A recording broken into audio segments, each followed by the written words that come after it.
The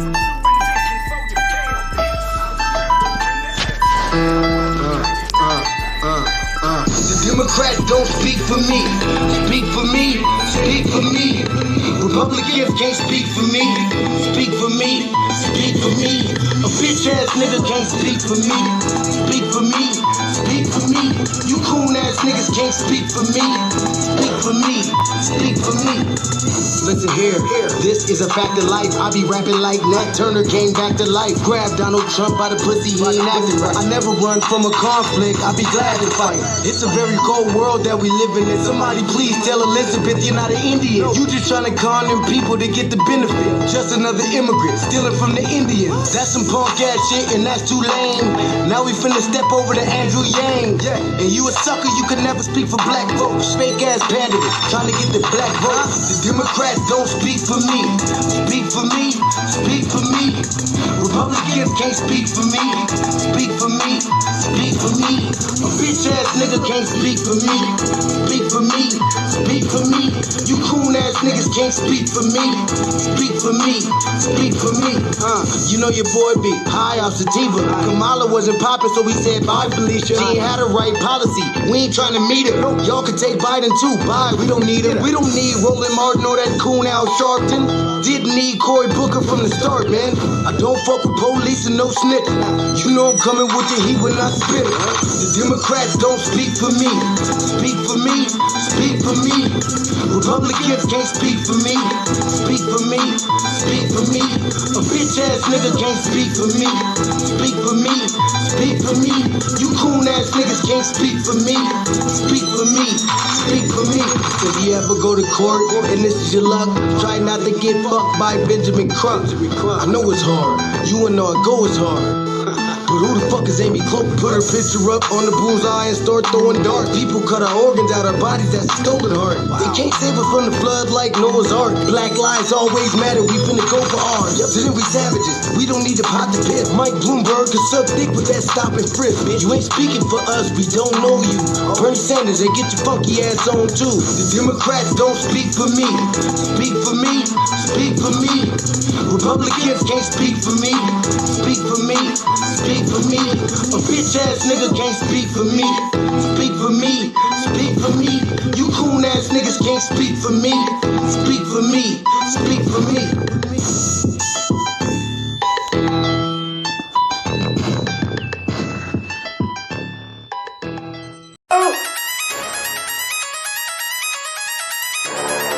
I'm talking about shout going crazy. People going crazy in these motherfuckers. Run that shit back, man. But it means nothing. Nothing. Got a woman on the bed.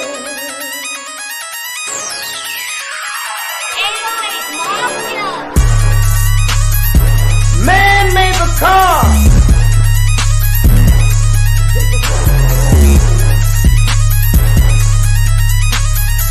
Man made the train to carry the heavy load. Man made the electrolyte to take us out of the dark. Man made the boat for the water like the 7-millimeter. Man thinks about a little bit of baby girl and a baby boy. And man makes them happy because man makes them joy. But after man make everything we can, do you know that man makes money?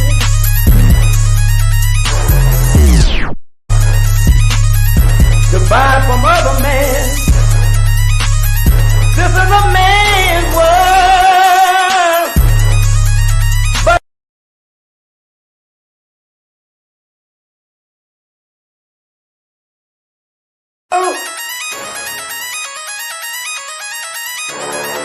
I'm talking about shout going crazy. People going crazy in these motherfuckers. Run that shit back, man. But it means nothing.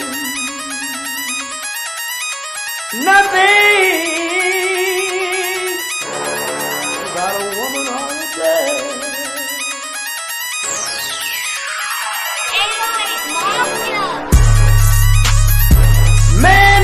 car.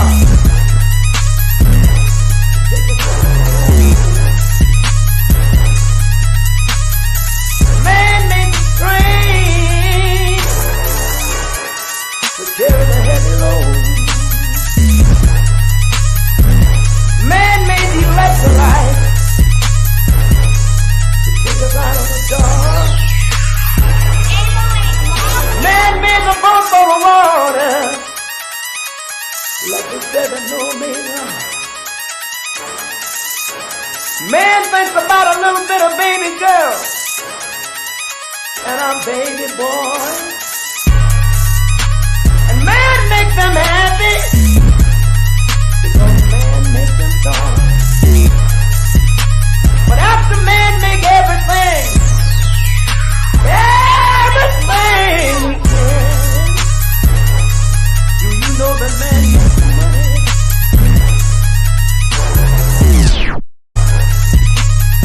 To buy from other men.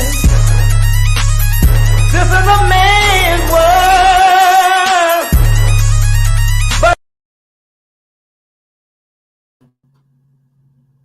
Greetings, Black family. Greetings. Thank y'all for tuning in to another episode of the Front Line Blacc News. I'm your host, Chan Krumah. I'll be joined with my other host, Lady Che, here shortly, and our West Coast correspondent, Shabaka Sankori, Shabaka's Black Experience Enhanced, of which I am the co-executive producer and co-host of. And on this season 3, episode 35, or Trade 5, part 2 of the Front Line Blacc News, we will be discussing the topics we didn't get to in part 1, and that is the Ahmaud Arbery case. Ahmaud Arbery, Georgia judge rejects Jackie Johnson's motion to dismiss. Then we got that Ahmaud Park neighborhood residents discusses field house not being used as a Chicago migrant shelter.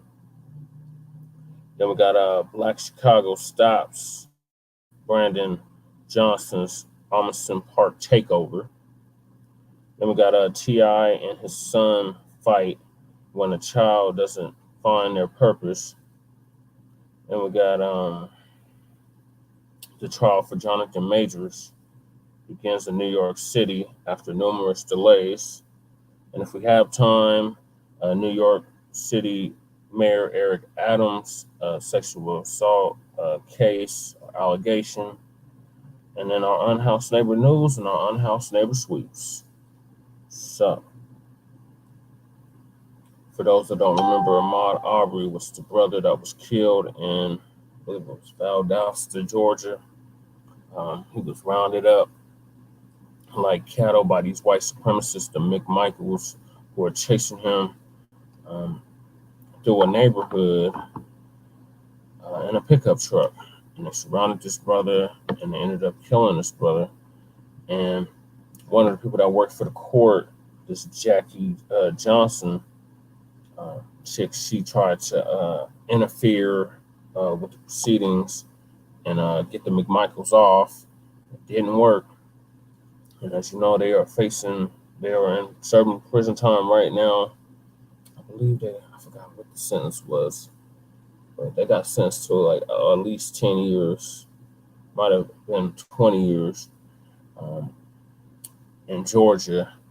And they just got assaulted recently. So that was good news. I think we covered that on a previous episode in season 3, and then we covered the Ahmaud Arbery case back in our first season of Front Line Blacc News. So please go back and listen to our old episodes from our first and second season to get a better idea of where we're coming from with this. So shout out to Lisa Cabrera, because she's the one that broke the story on this. If you haven't liked and subscribed to Lisa Cabrera, what are y'all doing? So I'm gonna hop right into it. It's a lot of topics, kind of pressed for time. So here it is right here. So Ahmaud Arbery Georgia judge rejects Jackie Johnson's motion to dismiss. And that is, hold on, I'm gonna pause it. Somebody just got in the studio. Shabaka, your device is not connected, so you have to go out and come back in.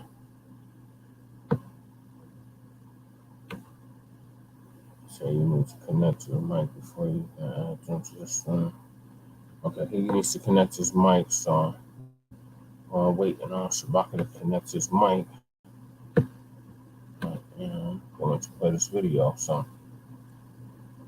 there's a white woman that tried to interfere in the proceedings. Her name is Jackie Johnson, and the Georgia judge rejected her motion to dismiss the McMichaels case.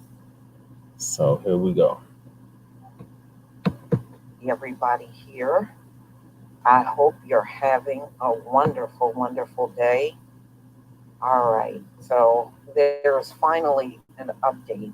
You can tell they are purposely trying to stall when it comes down to this woman and getting her trial,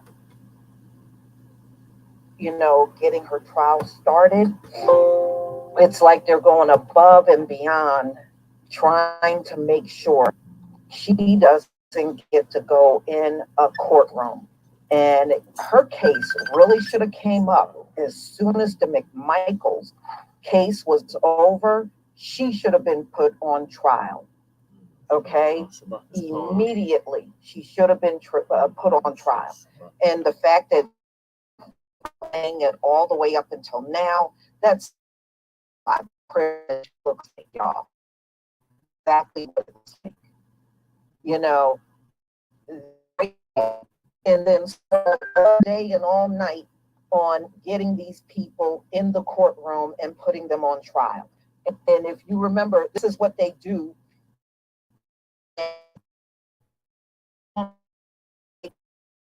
Black man or woman, 3 years before we claims put, and this is what they generally do. But if it's the other way around, they sure didn't take 3 years to put Muhammad Noor on trial. They got around to him immediately. Mm-hmm. But Jackie Johnson, in my opinion, y'all, is an accomplice. Because when Ahmaud Arbery was murdered by the McMichaels, and she tried not to get the police deeply involved, she blocked them from arresting them. Mm-hmm. And she began to help cover it all up to get her friends off the hook, who were the McMichaels. Okay? And Roddy, Brian, all of them. But that's what she did. And the fact that she did everything she could to make sure there was no arrest, she should have gotten arrested immediately. She should have been removed from office and jailed. But in this country, certain people, the law doesn't work swiftly, does it? Mm-hmm. Oh, no, it works at a lethargic state, but it sure don't work swiftly as they claim it should. And because she's a DA, she gets out, or there's been multiple changes to the date. If there was justice, as soon as the McMichaels and Brian was sentenced, she should have went on trial immediately after that. But you see what they do when you have the complexion with the protection. Mm-hmm. So let's get into this story. This is finally an update. They don't put in the news at all. Charges will stand against ex-DA charged in Arbery's case. So what happened was her lawyers tried to put in and the judge rejected it, as it should be rejected. So a judge has refused to dismiss misconduct for the prosecutor accused of hindering the investigation into the 2020 killing of Ahmaud Arbery. Ahmaud Arbery has been 4 years, y'all, and this one still didn't go on trial. A black jogger, so we know what happened. He was jogging down the street and then McMichaels stood up some crime scenario in their head, just like most of their people do. And they gunned this man down for no reason other than racism. Trust me, if it was a white man jogging down the street under the same circumstances, they would not have felt anything was wrong. Right. So a one-page ruling by senior judge John R. Turner comes 20 months after the defense attorneys for former DA Jackie Johnson filed a legal motion arguing the case against her should be scrapped for lack of evidence. Oh no, there's plenty of evidence. They got all of the recorded phone calls that she had with the McMichaels. They got their phone records because the Greg McMichael was calling her over and over and over. So they had multiple conversations. So I don't know what lack of evidence she's talking about. And they did not get arrested in February when this happened. Remember, they didn't get arrested until May. She had everything to do with that. The top prosecutor for coastal Glenn County when white men in pickup trucks chased and killed Arbery on February 23rd, 2020, after they spotted the young man in their neighborhood. It is not illegal for a black man to jog in your neighborhood. It is not illegal. A fatal pursuit initiated by Greg McMichael, a retired investigator. And remember, he worked for Johnson. He worked for her.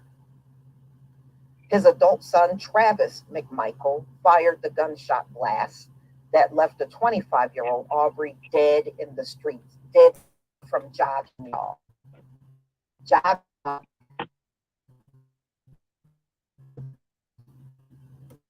So a neighbor, William Roddy Bryan, joined the chase and recorded the cell phone video of the killing. And y'all, do you know they showed the video thinking it was going to exonerate them? They really thought the video footage of them chasing down Ahmaud Arbery in the streets like some kind of animal was going to clear their, and that video actually helped jail them. Okay. Yeah, I gotta hurry up and get another phone. This phone is frying. Yeah. Man, I think I hear my goddamn mouse again. Yeah. All right, so I'm talking about I'm playing a video from Lisa Cabrera. She's talking about one of the prosecutors in the George McMichael's case, the case, right? The Ahmaud Arbery case. Yes. She's talking about how this prosecutor tried to dismiss the case against the McMichaels, and the judge in Georgia threw it out.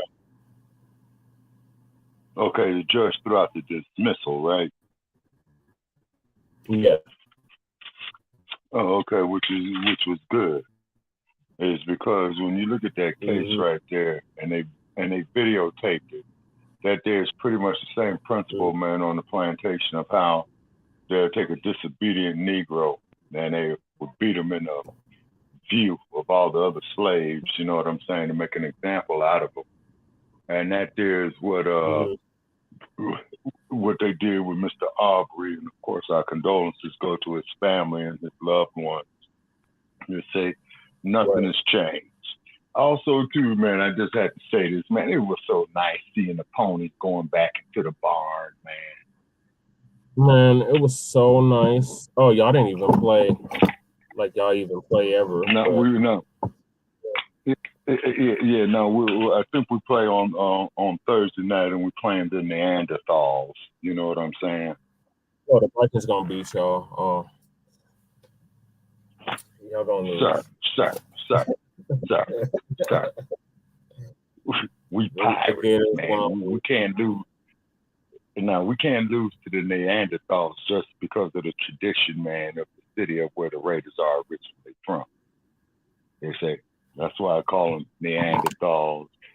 And then be advised too, man. They're nitpicking with me again. You know, these wasps, if you know what I'm saying. You know, keep want to refer to one of our greatest icons in the sports world by the name of the slave master that owns his family. And this ain't cool, because you see what's happening is that these Caucasoids, you know, are getting a little bit beside themselves. And some bastard is going to sit up here and tell me about how good they were, or you guys shouldn't feel this way. And I pretty much told them, like, motherfucker, it ain't up to you to tell us how to feel about anything. You see? Right. So, you know, so I just went on and deleted and blocked those tricks, because the sister Becky, Queen Rose, as I call her, told me many years ago, you know, because they used to do that to her. And what she did and got him up off of her, she just went to the pistol range, man, and just put up one of the posters where she busted off of a full clip of a 9mm. Man, you see, and I think they backed up off of Queen Rose, you know, and I don't want to have that page tore down, because Queen Rose really went through a lot to help me get it back up, you know what I mean? So what I do is I just delete and block those tricks, you know what I'm saying? Boys Town cheated, you know what I'm saying? I don't know how much they paid those every time something don't go your way, Shabaka, no, you know who cheated? The goddamn Texans. They cheated. That's who cheated. The rest was cheating. Who cheated? It was all kinds. The Texans. Well, I didn't see the Texans games, you know, but the Pony Express. The only thing I know, the Pony Express is backing up Bond. The NFL's so whack now. It's so whack now. Like, they don't even. You can't do nothing. They bullshit ass calls all season long. It's been like this. Yeah. And so, but basically, this here supports the premise of what we've been saying all along, of where we should be forming our own professional sports league, is because, see, we generate so much revenue for it. And I don't know if it was Dr. DeCruz that said it. With basketball. I was doing that with the basketball with the big three, and then we need to be doing something the football with the AFL. Yeah, and you know, we should be doing something for all the professional sports, is because our people generate the revenue for it. Let's see. Yeah. So we'll discuss that, and then hopefully Lady Che will be joining us by the end of this video or before. All right. No, it looks like somebody's trying to chime in right here. Oh, okay.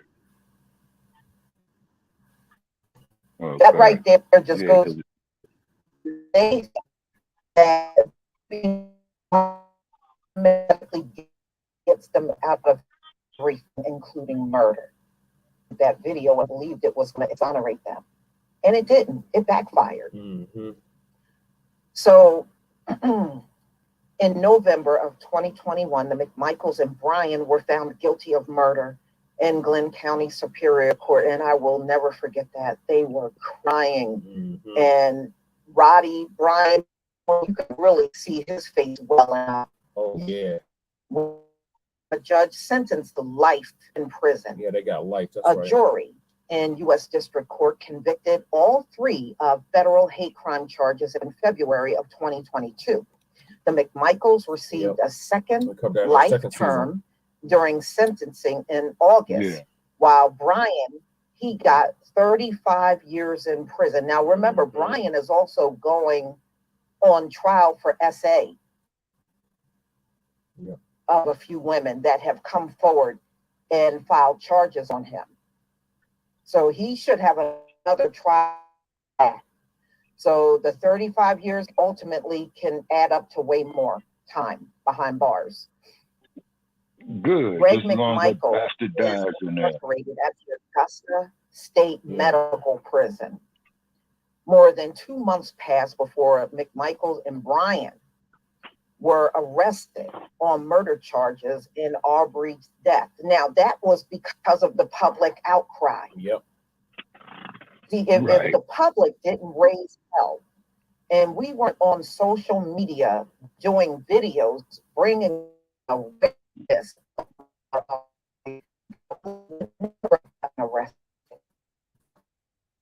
Okay, she faded out.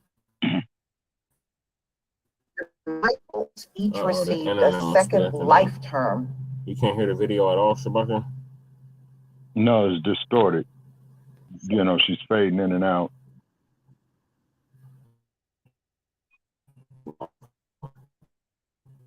Right.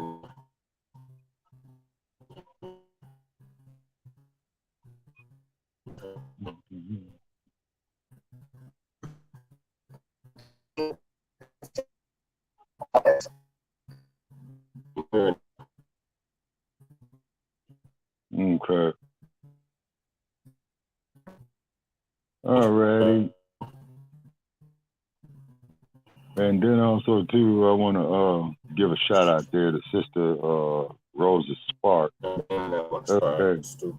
And we're in communication with her of you know, trying to set up a special edition on her brother with her brother Paris, and basically she, you know, Shabaka. Yeah. Okay, ladies and gentlemen, your Denver office right there is having some technical difficulties.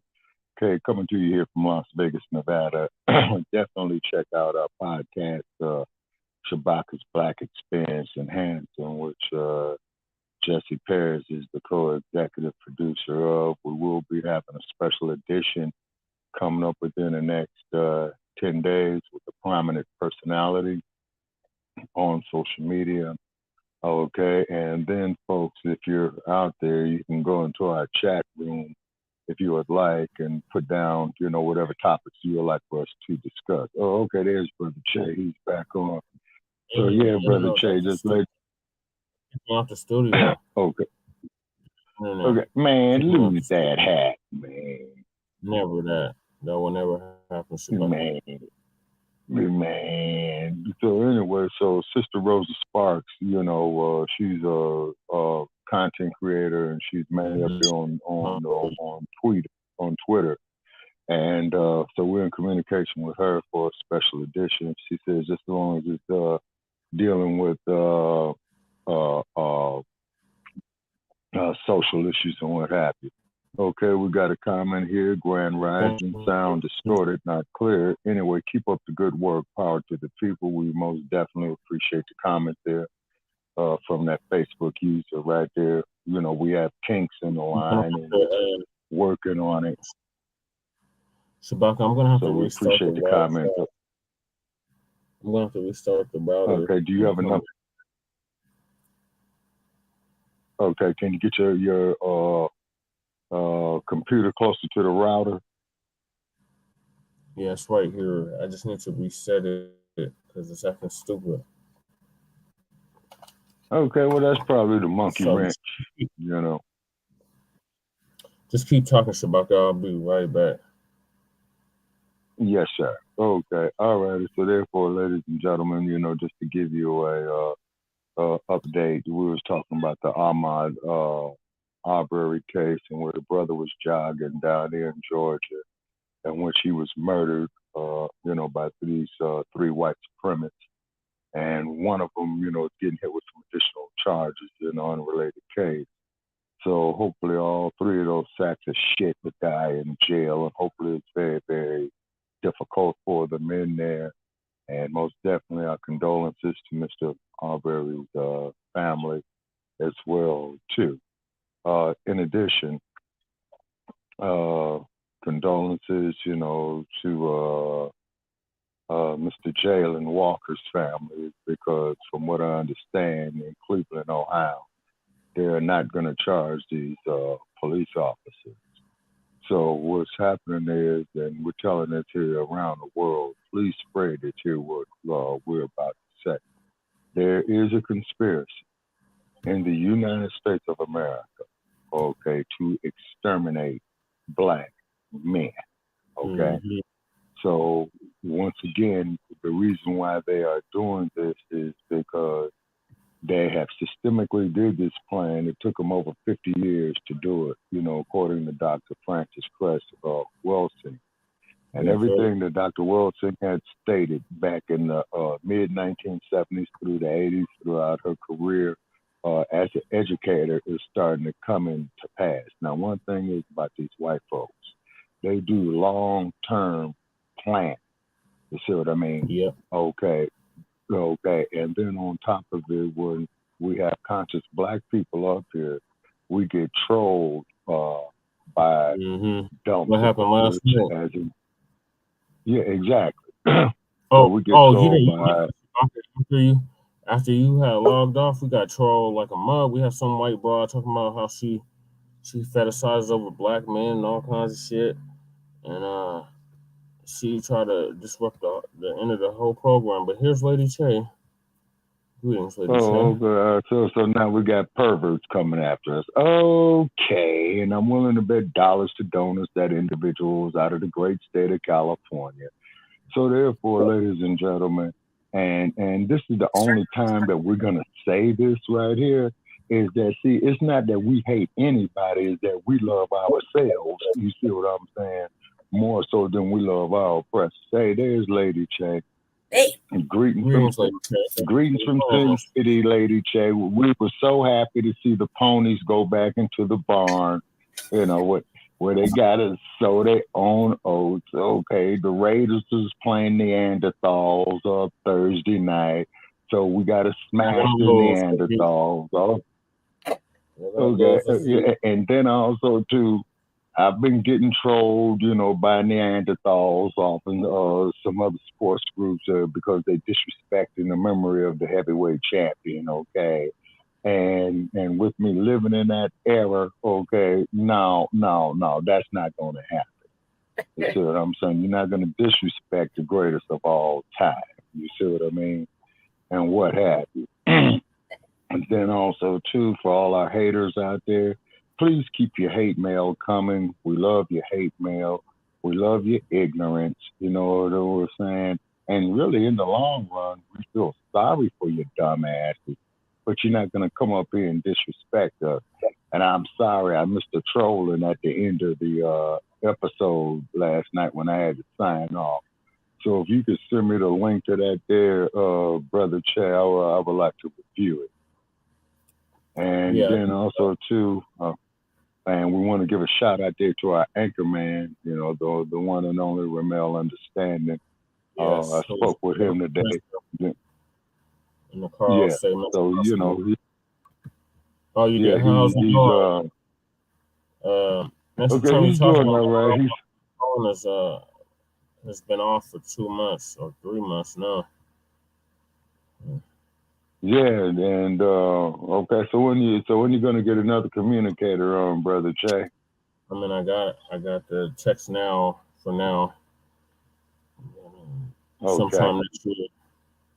Hopefully. Okay. The beginning of next year. Okay. Yeah, because we are in the last month, and then also too, ladies and gentlemen, on Shabaka's Black Experience Enhanced, we're gonna have the one and only Miss Rosa Sparks with us. in the very, very near future. So we most definitely, will be putting it up there. So we're in the process of doing preliminary work, for the upcoming episode. It will be a special edition.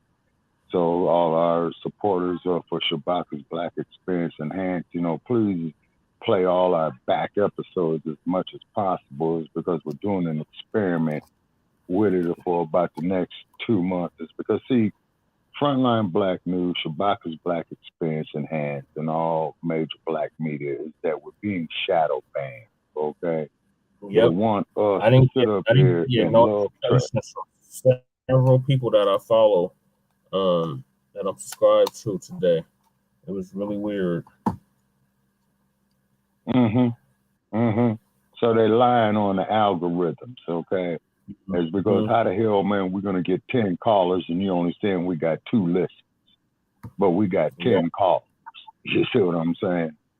Okay. And then, the way it's been going is that each one of those callers, will count as a listener. And then, of course, you do have those who listen to it on the internet as well, too. But however, Blog Talk, this is why we downgraded our package plan until it bosses back up, you see. And if there's a way that we could sue your asses, that'll be beautiful. So we're researching that, too.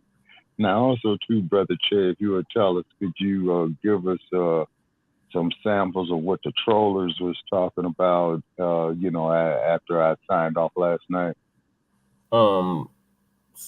So this Becky troll named Sue came in here talking about how much she loves black men, and she want a black man, and she want a black king, and all this shit. And me and Lady Che was clowning the hell out of her. Okay, and then keep in mind that there's the type of individual that's gotten so many black men lynched on a plantation system during slavery. Okay. That's about right. And then I went into, that's about right. Them brides will never be a black woman. They emulate black women. They wish they could be black women. They can never come in parallel. Like they can't never, they can never do the things that black women do in any capacity. You know what I mean? So yeah, and it is such an ugly quality. And it was a lot, man. And she caught me in rare form because I was like, you can come get these hands. And basically, she was like, after that, she went on to address Jesse personally. And I was like, shit, I guess you can come get these hands and I'm going to run your pockets. You know what I mean? Okay. Like that shit. Well, I thought that I didn't like it, but it was just like, it was just really fucking ridiculous. Like she was going to take me from Lady Che and just stupid shit. It was really like, stupid. Man, you think you can. You got the heart, man. Maybe okay. Okay, so we got so Lady Che. Okay, yes, we got trollers. That is a good thing. Okay, we got our haters out there, and like I said, we love our haters. We really do love you haters, is because we love seeing you burn up your energy with your hatred. And what we do is with your negative energy, we change the polarity on it and turn it to positive energy for our benefit and the benefit of us informing our people of what's really going on. Yes, and I will say it again. About black women, like they don't get enough representation, of all the good things that black women and the magical things that black women do.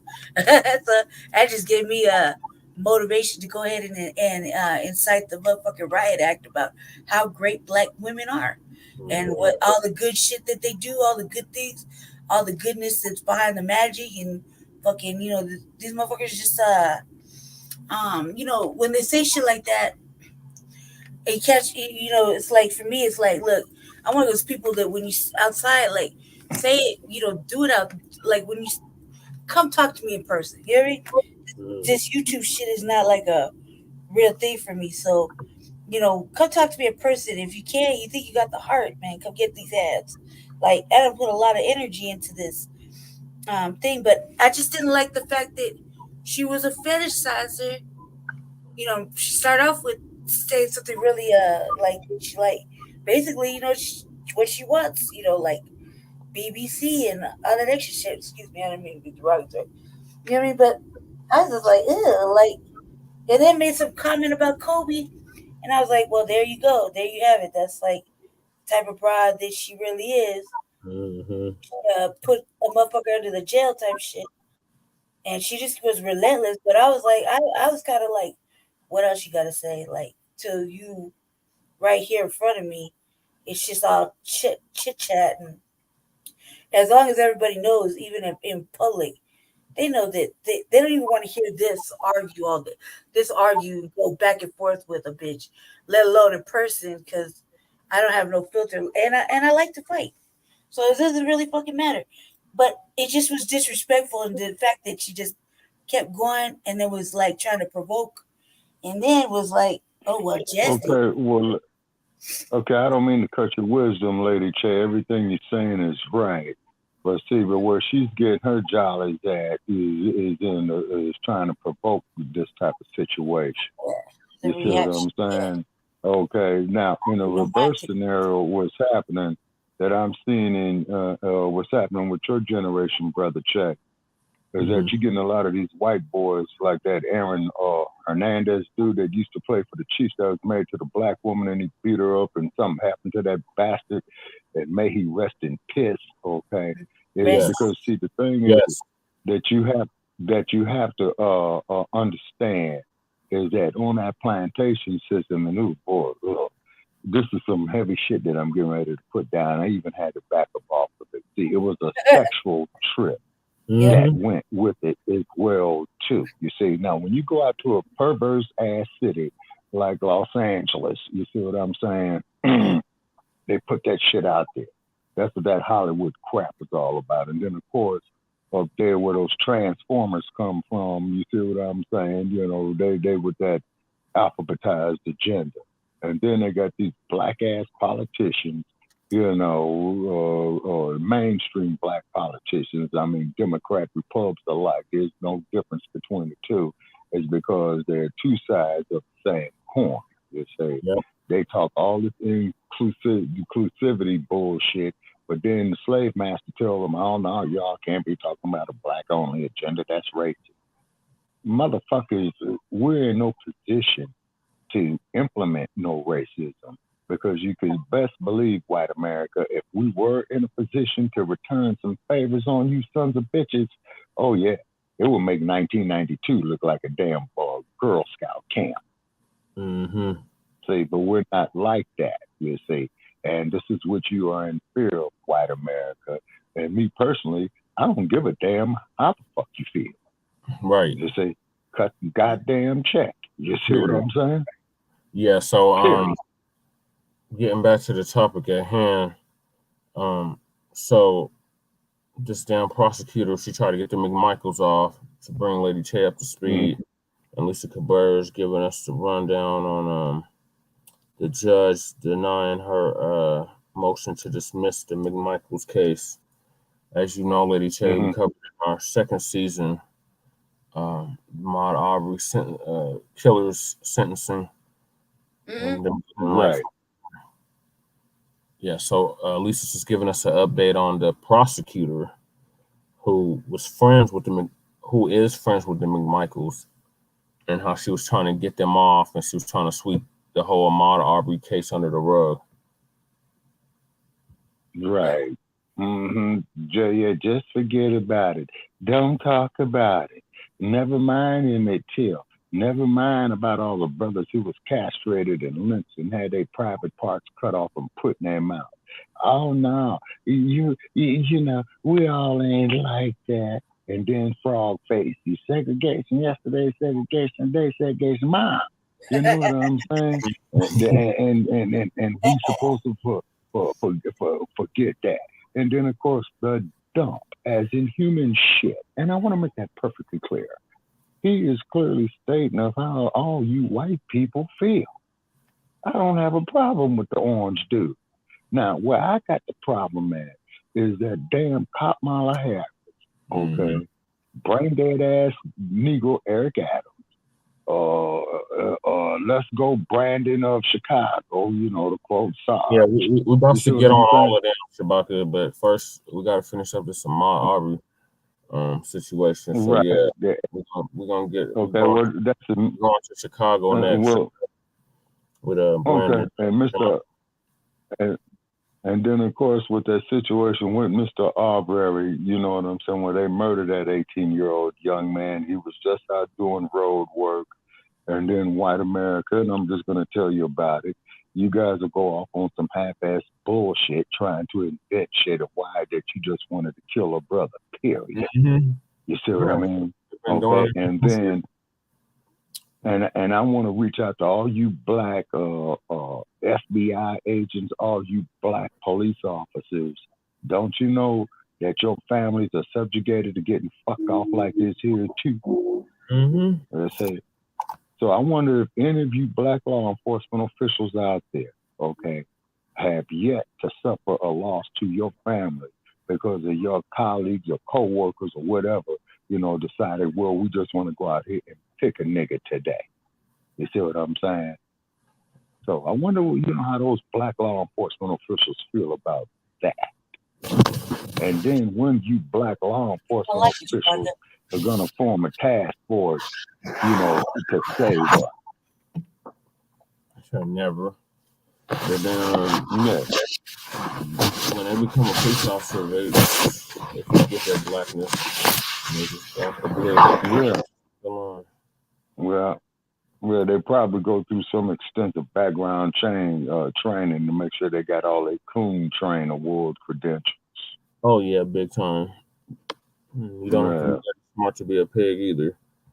So we're gonna let Lisa with this Ahmaud Arbery situation. Is that Lisa Cabrera right there in the picture? No. That's the Jackie Johnson prosecutor that was trying to get the McMichaels off. Oh, man. Lisa's in the corner, like how we are set up on the StreamYard. Oh, okay. Now, Arbery's death, which happened after Brian's graphic video was leaked onto and, on the online social media, and the Georgia Bureau of Investigation took over the case from local police. So that's how they got involved, thanks to everybody on social media that was sharing the videos and creating the videos. And you never know until you see incidents like this how powerful social media really is. In fact, I will go as far as saying social media now drives the news, not mainstream news. Mainstream news do not drive the news in the country. Social media does. That's right. Yeah, so she's a got grand a jury point on that. In connection with Arbery's death in September of 2021, charging her with a felony count of violating her oath of office and with hindering a law enforcement investigation, a misdemeanor. Yes, she interfered by trying not to let the police arrest them. That's what she did. And she knows she's wrong, y'all. When people do stuff like this, they are fully aware that they're wrong. But if they think they can get away with putting that out there, they're going to try. The case against Johnson moved at a crawl for more than 2 years. It sure did. And that's unlikely to change in the near future. One of Johnson's defense attorneys, Brian Steele, is representing the rapper Young Thug. All right, so they're using the excuse that he's representing Young Thug as a means of slowing down her case, and that shouldn't happen. So you mean to tell me a lawyer can't juggle more than one case? That's bullshit. Is that what they're trying to say? Because that's what they're trying to say, and I call BS on that one. So the trial itself is expected to last several months more. They're talking about Young Thug. So the lawyer is incapable of handling, or he doesn't have other lawyers in his office that can take over this case. I don't believe that. I think y'all using that as an excuse to keep Jackie Johnson free. So anyway, the case against Johnson is being prosecuted by Georgia Attorney General Chris Carr's office. The indictment alleges that Johnson used her office to try to protect the McMichaels and told Glenn County police officers the day of the shooting that they should not arrest Travis McMichael, who was the trigger man against Ahmaud Arbery. So Johnson has pled not guilty and denied wrongdoing, saying she immediately recused herself from the case involving Arbery's death because Greg McMichael was a former employee, which is a lie. She didn't. That's why they were able to stay out for 2 months. She did not recuse herself. By the time she did recuse herself, it was too late and she lost the election for DA because the public was mad at her. So she lost her position as the DA and she did not immediately recuse herself. That's a lie. So her defense attorneys filed a motion in March of 2022 seeking to dismiss the case. They argued there was, they're trying to say there was not enough evidence to support the charge of hindering police. Prosecutors responded in May of 2022 with a court filing that listed 16 calls between Johnson and Greg McMichael in the days and weeks following the shooting. 16 phone calls. So how is that you recused yourself immediately? She didn't. One of the calls lasted 21 minutes, according to court documents. By the time she was indicted, Johnson had already been voted out of office.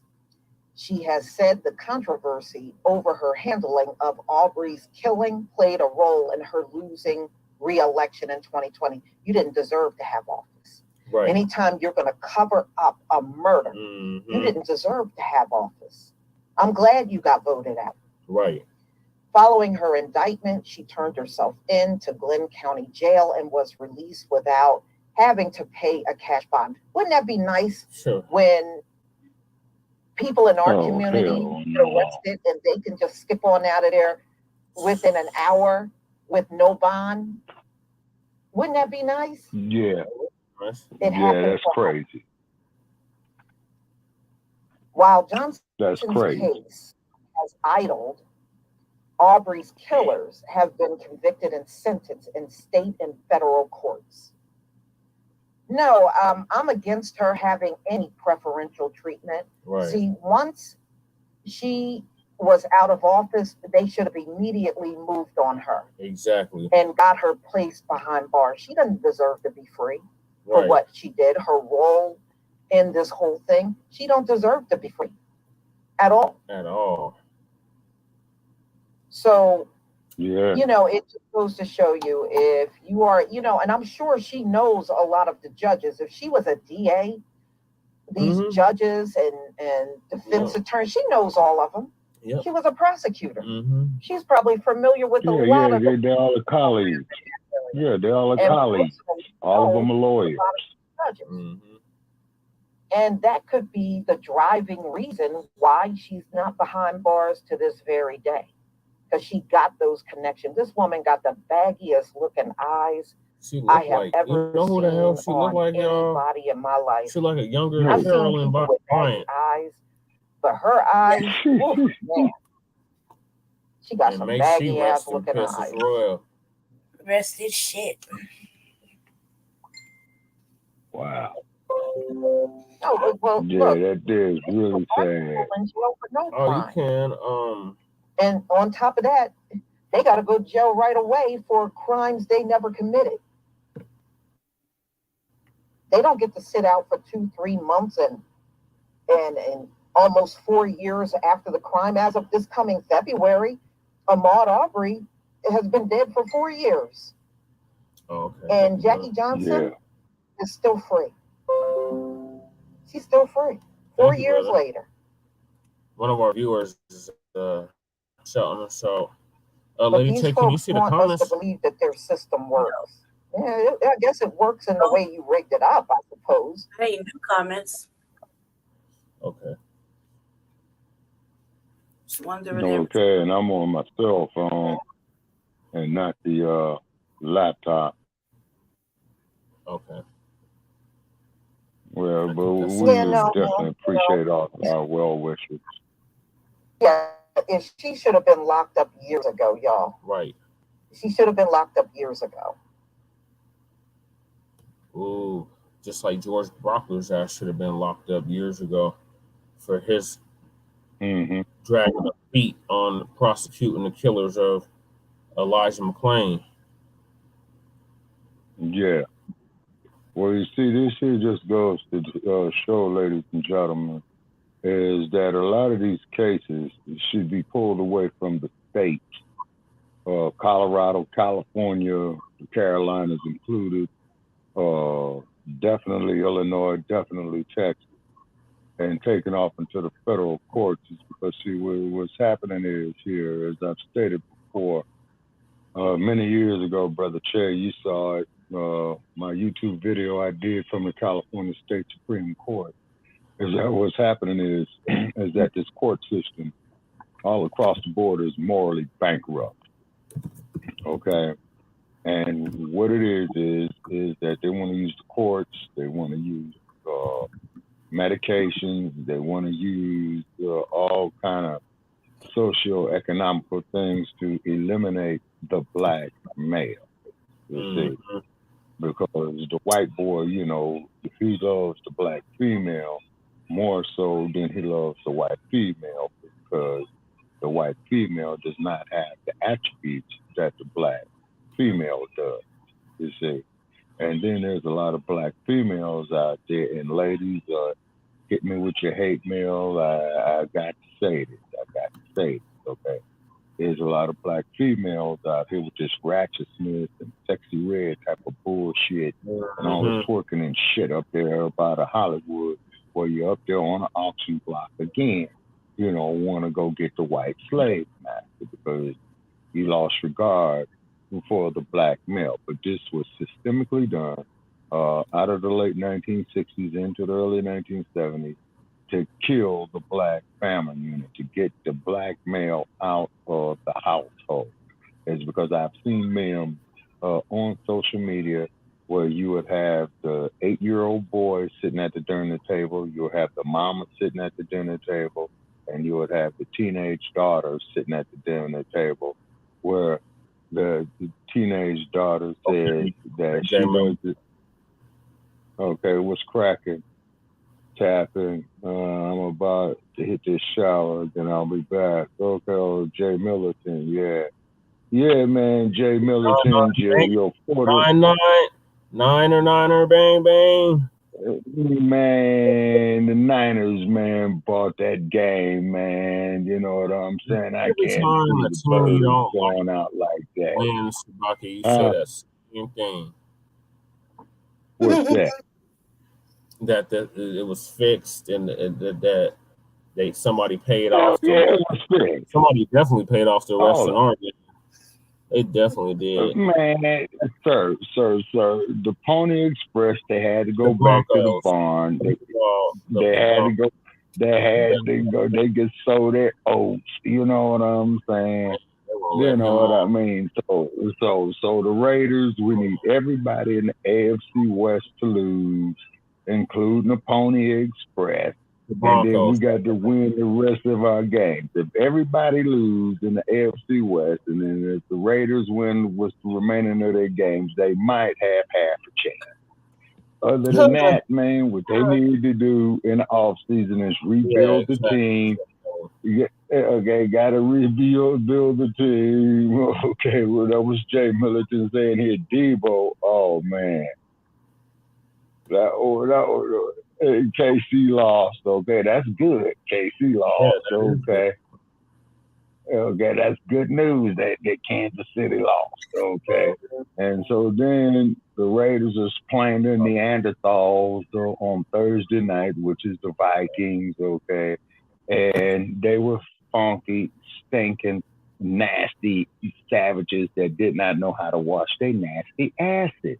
Now, see, this is the problem with you other groups out there, is that when we tell you the truth about your stinking self, then we all kind of haters and all kind of racist and all that. But you don't have shit to worry about, white people. Why?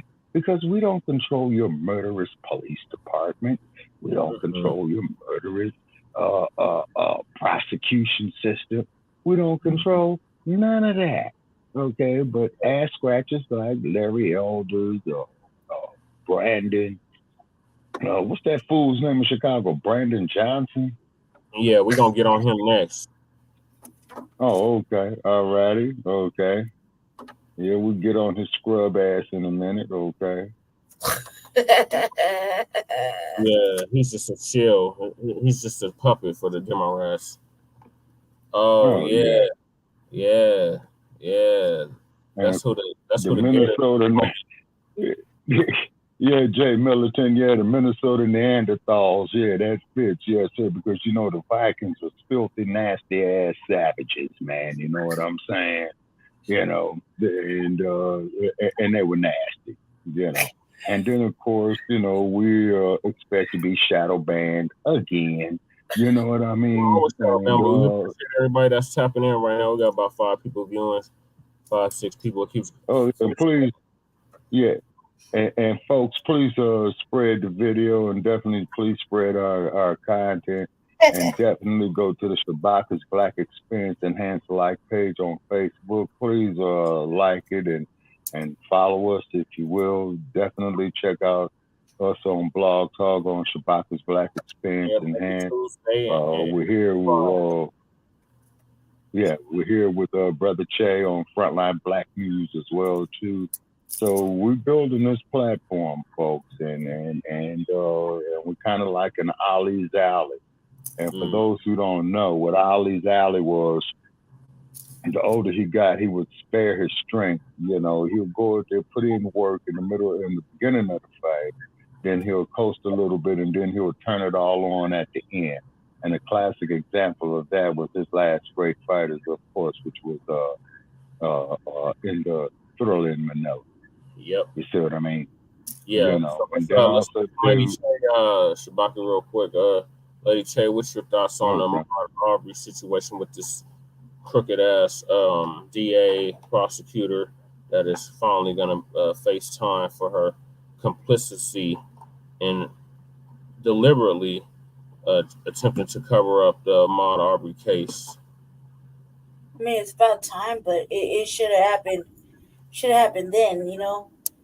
All this shit just takes fucking years and years and years, and then it's not as satisfying when it happens. You know, like it's really not as satisfying that this what you consider justice 4 or 5 fucking years later, after the act was done and the shames and you know death and everything was just you know displayed for everybody, including the fucking trial and the lives and everything. It's just not as satisfying as it would have been when it would have happened if they would have just got that bitch, locked her right up, and fucking just walked the fuck away. You know what I mean? And written, you know what I mean? Yeah. The fucking family, her family, whatever. You know, instead of this other shit that was happening, there was a lot of forgive, and there was a fucking whole bunch of shit. I think I cussed out a fucking a news anchor. Yeah. For it, and she had to go on a blog. I was like, just showing how racist you are. Just showing how racist you are with the fucking. You know, every time a black person does something wrong and they end up getting killed by the police, the first thing they want to go to is, you know, a past history of whatever. You know what I mean? It's like, look, everybody's always wanting to talk about reform. Get put on trial. We the ones, the victims, that get put on trial. Right, but everybody's always talking about reform. But they don't let black people reform. They don't let black people change their life. They're always going to be held to a level of crime, if you've done anything for a matter to survive, whatever the fuck your reasonings was, you'll always be seen as that. Even in death, they'll find a way to shame you, even if you're not living that life no more. And I think if they that can't find no dirt on you, they try to find dirt on your family. when it comes to the complexion for the protection for the complexion for the protection, and these motherfucking passes, they like there should be all kinds of motherfucking medieval justice going on. You know what I mean? Like right then and there. Oh yeah. Right. And yeah, absolutely. Lady J, you're absolutely correct on that. It's a reality. We know, right? But we know, yeah, but we know what happens. So it's not a question. It's not. There's no doubt in anybody's mind. It's an active fucking thing. We know that's what happened. And instead, we got to drag it out 4 motherfucking years. White people got to get their motherfucking lawyers together. You got to get all the white little jury members. They got to pay their shit. They got to bribe. They got to politic amongst the back scenes of the fucking judicial system. Come up with a plea. Erie, go to PC. It's fucking stupid. And so when it does, you seem to get like a cut off the top of justice. It's not satisfying. It's like, well, I guess it's all they're gonna give us, and it's just not satisfying. Where some medieval fucking, right then and there type justice would happen, then a lot of people would have been more satisfied. Right. Yeah, and then on top of it too. Yeah, go ahead, Shabaka, and then we got to move on to the next topic. Oh, yes, sir. And then the sad part about this, Lady Che, to reinforce more of what you're saying, is that all of us pay taxes, for this miscarriage of justice. That's even worse. You see what I mean? So the that's the worst part about it. You already paid 4 years of taxes for this fucking bunk ass trial. Yeah, exactly. Mm-hmm. Right. Yep. And then just like that, we ought to be mad, angry customers. Like when you go into a store, hey, we want our money back. Okay. But if we could get away with right. Yeah. So where's the Tim Scotts, the Barack Obamas, all the other coon ass politicians on that one? That hey, well, we paying our tax dollars, and justice is not representing us, and then hey, then we are due a huge refund. That's part of the reparations package. About this, we need a tax-free exemption. Oh, absolutely. I mean, absolutely. As much tax as black people pay, it's ridiculous, and that's just not including the black tax. That's right there on top. And then we come and then also too, we're paying for fucking all this bullshit just for them to take accountability. And they're not getting.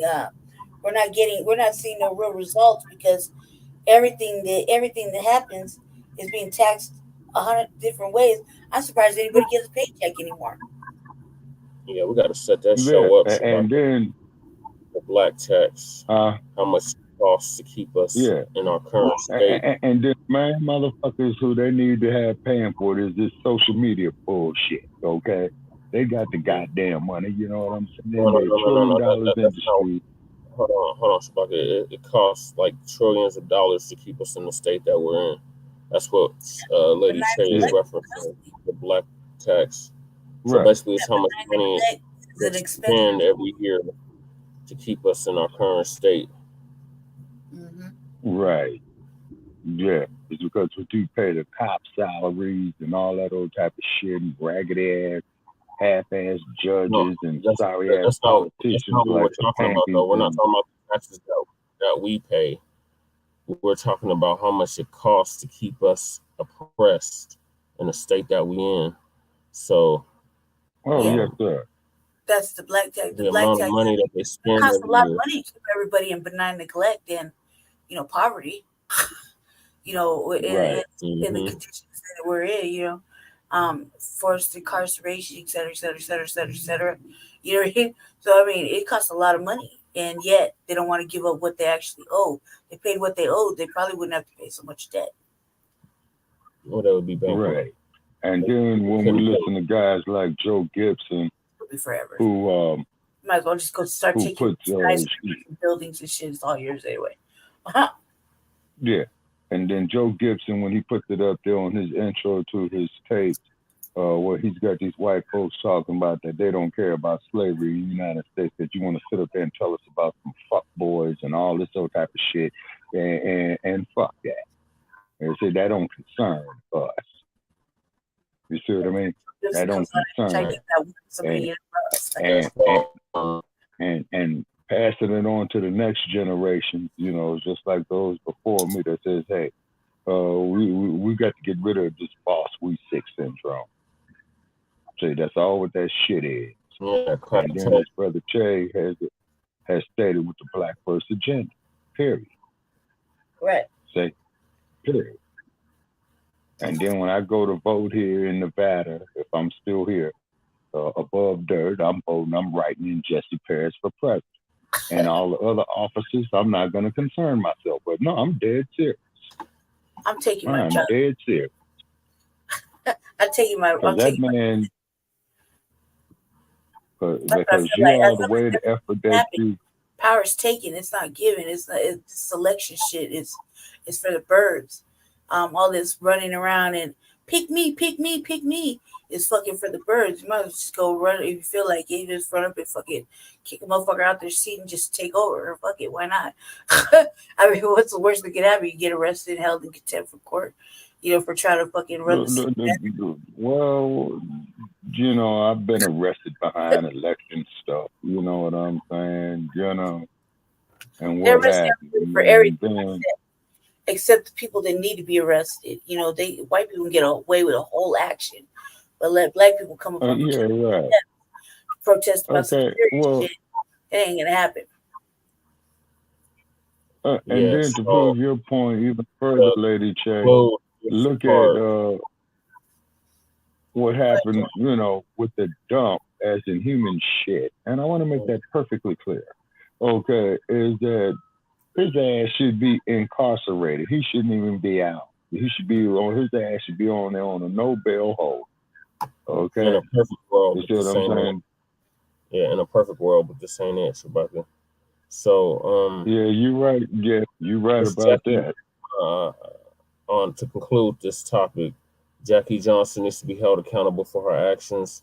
She was complicit in trying to cover up the murder of Ahmaud Arbery, and she needs to face the consequences for that. So we'll keep y'all updated on this coming trial and what the dates is on the trial and what the result is of the trial. We're moving along to Chi-Town. So as we covered on previous episodes of the Front Line Blacc News in season 3, Brandon Johnson, newly elected mayor of Chicago, was trying to put a migrant shelter in a predominantly black neighborhood, actually his neighborhood that he grew up in, called, on the west side of Chicago, called Amundsen.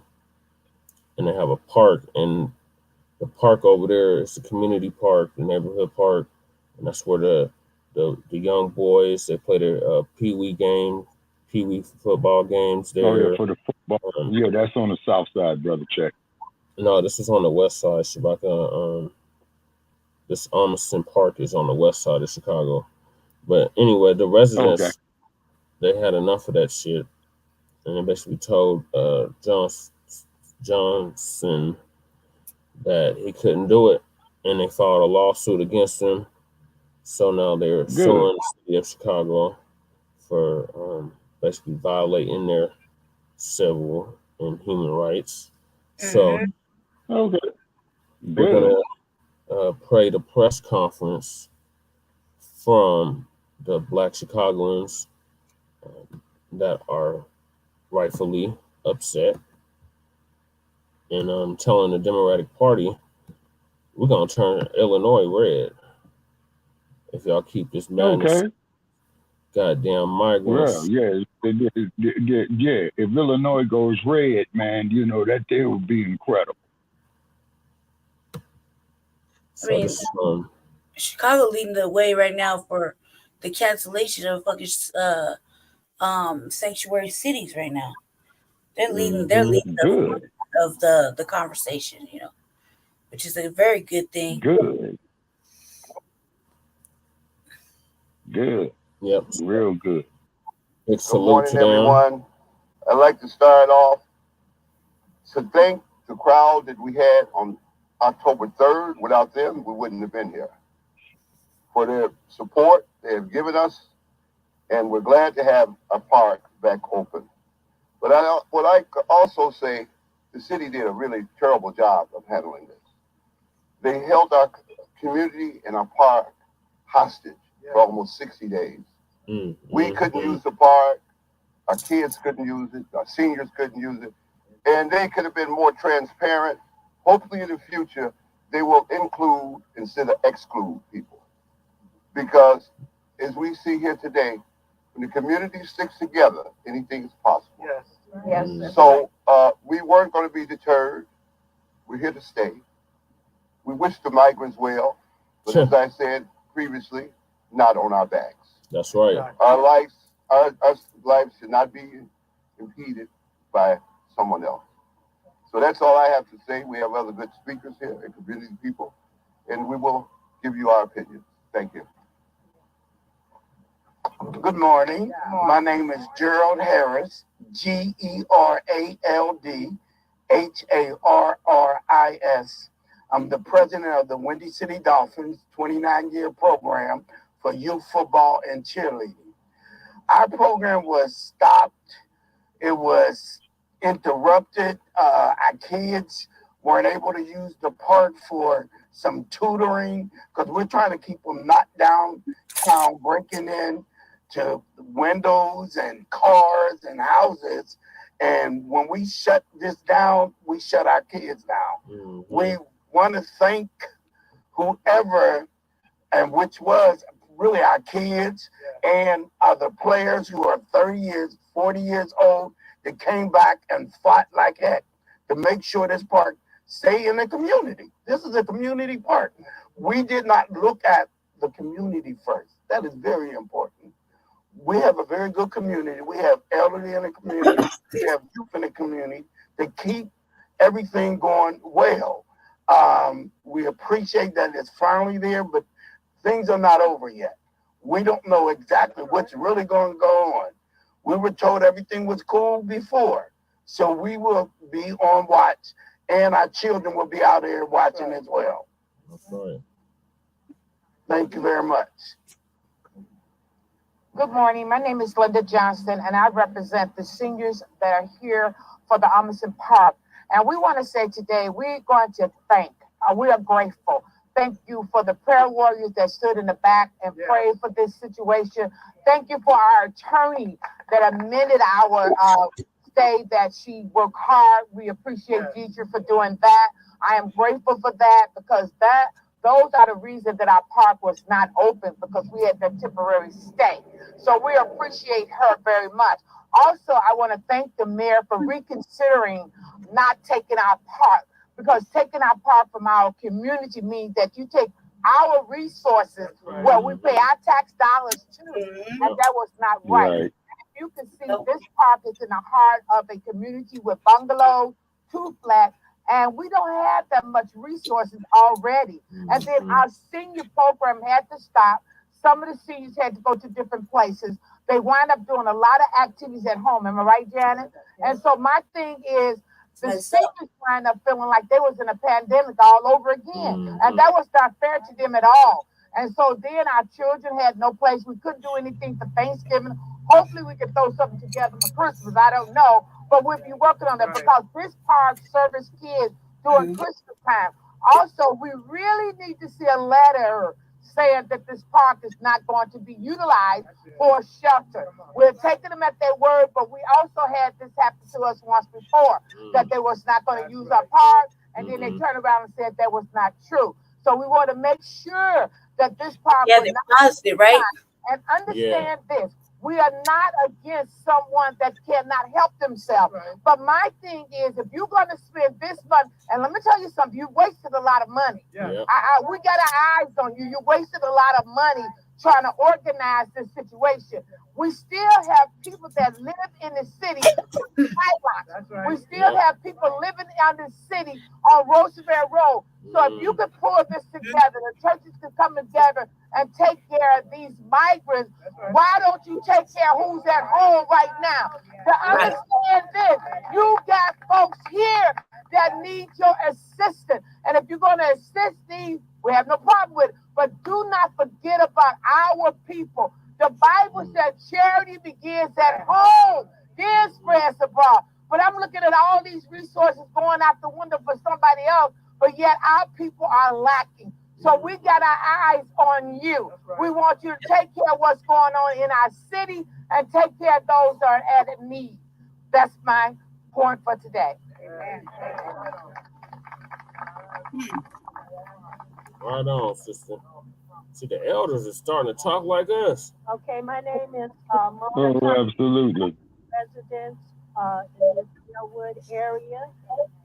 My name is spelled I gotta come right back in. Collins, Collins. And I just want to say thank you for letting us have our park back. We should have never been told that we didn't have an option. We are taxpayers. We're still being charged for servicing the park. So we should be able to utilize the park. Our kids have been missing out for the last 60 days. And they're asking, when are we going to be allowed to come back? Well, now we're here. And I just want to say thank you. Thank you, thank you, thank you. And that's a good thing that they're doing. Oh, yes. And I just want to say that, it's hard to get excited about the news because we had news like this before, only to have it turned around and thrown back in our faces. And we're living in a time that the truth is very unpopular right now. And people have taken advantage of that. So we're looking forward till Monday when the park is officially open.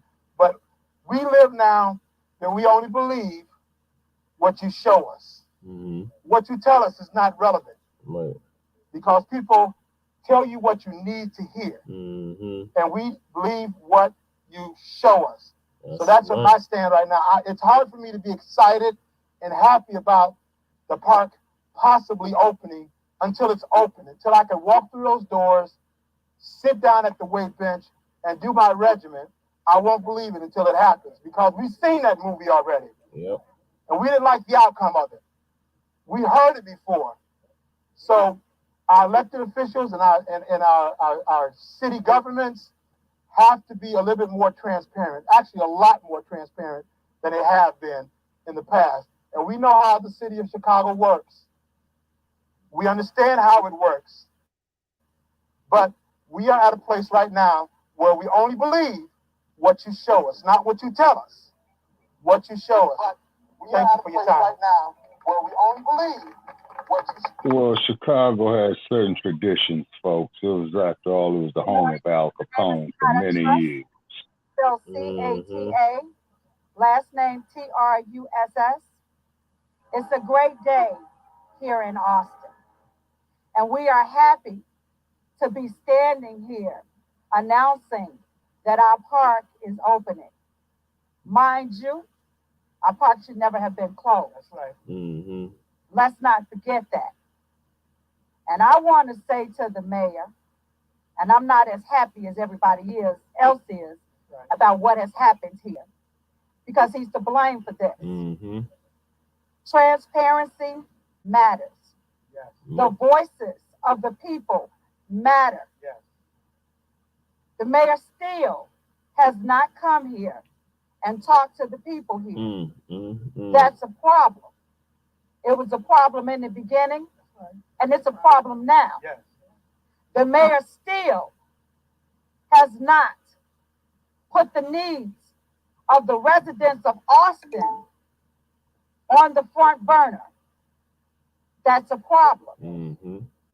The problems that we had that were plaguing Black residents in this city are still a problem.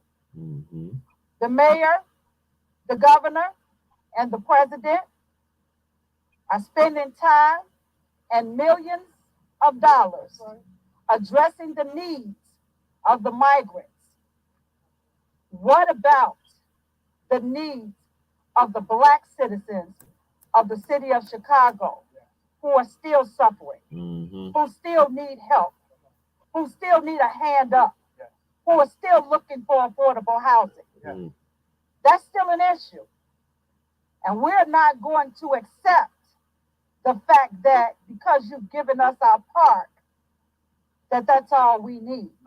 We have other needs that need to be addressed. And so we will continue to fight to make sure that our voices are heard. That's Thank right, you. sister. Well, she's got a point on that, and keep in mind is that Chicago was discovered by a Black man. Jackson Road, Yep. STEPHANIE, Jackson, JACKSON -ROWE. I'm a resident of Galewood community for 27 years, and my children have been part of Amundsen Park as we all have. This is, as everyone has stated, a good day. We might have won this battle, but we're still fighting the war. And when I say we're fighting the war, I mean that we have issues. The same thing that happened here at Amundsen Park is still happening throughout Chicagoland and throughout the country. That's right. The big thing for us right now is 1900 Austin. There's another building in our community that has been considered and is on hold. Okay, it's off the table. Okay, because yesterday it wasn't off the table, but today it is. Amen. So what that being said, even if it's off the table, I think it's been reiterated that we need something concrete and in writing. But this community won't stop here. I have what they call a fitness ministry program that we've operated, and we want to continue to operate it at the Chicago parks throughout the city. Amundsen Park is one of the locations we're looking to bring our gospel aerobics ministry program to serve not only obese, but children and adults. So this is a big win, not only for Austin, but for our community.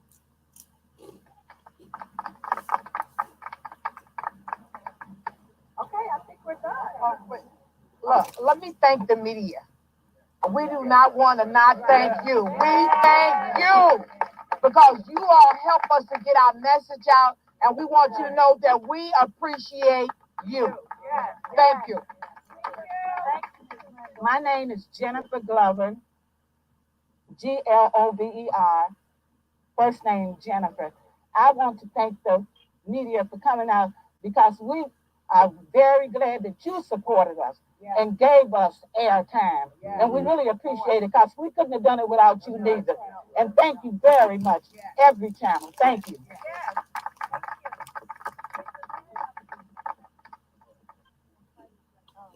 Okay, if I may say, is that as we all know, Chicago was discovered by a Black man by the name of Jean-Baptiste de Sable. Okay, we should be running everything in the city of Chicago. Right. Okay, particularly over there on the south side and on the west side. Okay, because a lot of our major Black businesses and publications that started in Chicago as well too. Also too, there was a more of a cohesiveness within the Black community in Chicago because it's a very, very polarized city. So that Negro they got there as mayor of Chicago, they need to launch a recall on his ass as in a month ago to get him the fuck up out of there. Right. Straight out. Get him the fuck up out of there. Is because these bastards are more worried about these damn migrant motherfuckers who do not give a fuck about us, who hate us and despise us. Just like as Dr. Claude Anderson said, Brother Che, that you had brought to my attention that he had said 10 years ago that these migrants are the new Ku Klux Klan. Okay, these Brandon Johnson, these Karen Bassett, okay, these what's that trick's name in New York, Eric Adams. You see what I mean? These clowns are a detriment to the black community. Right, I agree. What's Dr. Phil talking about? Yeah, what's happening with Dr. Phil? So the press conference I just played, he's gonna give us a rundown on it. So yeah, these elders, shout out to the elders in Austin, the neighborhood of Austin and west side of Chicago, for standing up against this madness that the Democrats are trying to push on them and taking a stand. So we stand in solidarity with them. Enough is enough of this shit.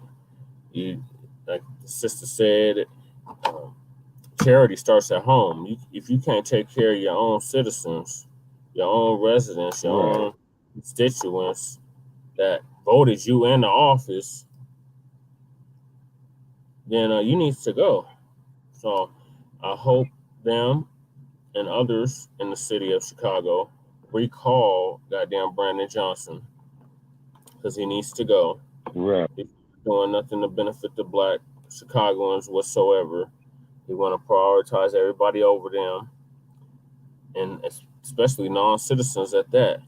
So yeah, shout out to these seniors. You can tell they've been listening to the new black media, just based off their talking points and their stances on everything. So shout out to the new black media for waking up the masses of our people, even those that are in the older generation. They're starting to see the light. So Uncle Phil's just gonna give us a rundown on this. All right. On the press conference that I had just played.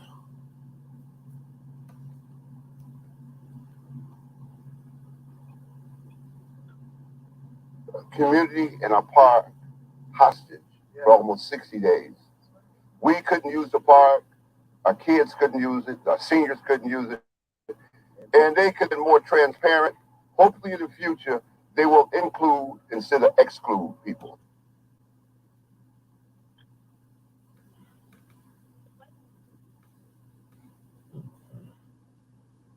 About something, and they could get, their field house protected and not having Brandon Johnson do whatever he wants. Now, some people may say it's a field house. What's the big deal? If you let them take the field house, then they're going to take your neighborhood. You know what I'm saying? And the Democrats are all giving the resources. Because you understand, for me, it all centers back to the Democrat Party. Yep. The migrants aren't giving anything to themselves. They're saying, hey, we want it, and they'll take it, right? But it's the Democrats that has incentivized people to leave their homeland to come up here to America because they're going to get free stuff. Even the immigrants in Brighton Park who are Asian, who are Hispanic, they don't even want them there. Okay? Now, the sister at the end, Carter Truss, I'm glad that sister spoke, because just the other day, I logged into my personal Facebook, and she ended up sending me a friend request saying, oh, shoot, I've been trying to get in contact with this sister, right? So, I then put up on the screen, because the only reason I put up the communication on the screen, because something she said is why we do what we do. Let's put this up. So I made sure to block her middle initial, only allow what go up what she talk about on the media, her first and last name. So when she sent me the friend request, I immediately responded to her because I've been looking to talk to her, and you can see her. I said, hi, Carter. I'm glad you reached out. So we would like to come to Chicago after the holidays, do an interview with you about the migrant crisis. Appreciate Do you you have an email address? That way, Welcome back, and block that out as some personal information. But this was I actually wanted to point out to y'all at the bottom. She said, listen, thank you, my brother, for keeping Chicago's migrant crisis on the forefront. It says, because of you that the message is getting out, educating Black people is the only way to inspire people to move forward. Now, of course, it was not just me. It's the community in Chicago. It's many people, on social media that has been talking about this issue. We all collectively, fighting together, so I don't want to say it's because of me. No, it's not because of me. We all unify and do things as one community, right? But when I tell y'all the importance of what we're doing, and because listen, I don't even live in Chicago. I don't. But yet I say these are my brothers and sisters, and we got to speak up our brothers and sisters about what's going on, because we know what these people, the Democrats, what they would do to our community. Enough is enough. Right. So this is why when I tell y'all that, hey, download the app and get a membership on the app. We're trying to get our 10,000 members on that app. Is that not only help us be independent, but also help us to go, do the things we need to do when we travel, etc. Right? And get the interviews that we need to get in real time. We will go to Chicago. I'm thinking of probably you heard maybe like on a Zoom interview, probably prior to that, just so we can get some, story beforehand. But we have to watch out what's happening for our community. That's right. We have to. See, they love when we're acting like degenerates, especially Democrats. The Democrats run Hollywood. The Democrats run the music industry, right? Yeah. So they always want to have us acting a fool. They always want us to be out here like sexy red and all that, right? But what scares them is what that unity looks like. It scares them because every time we unify, we get something done. That's the history of Black America.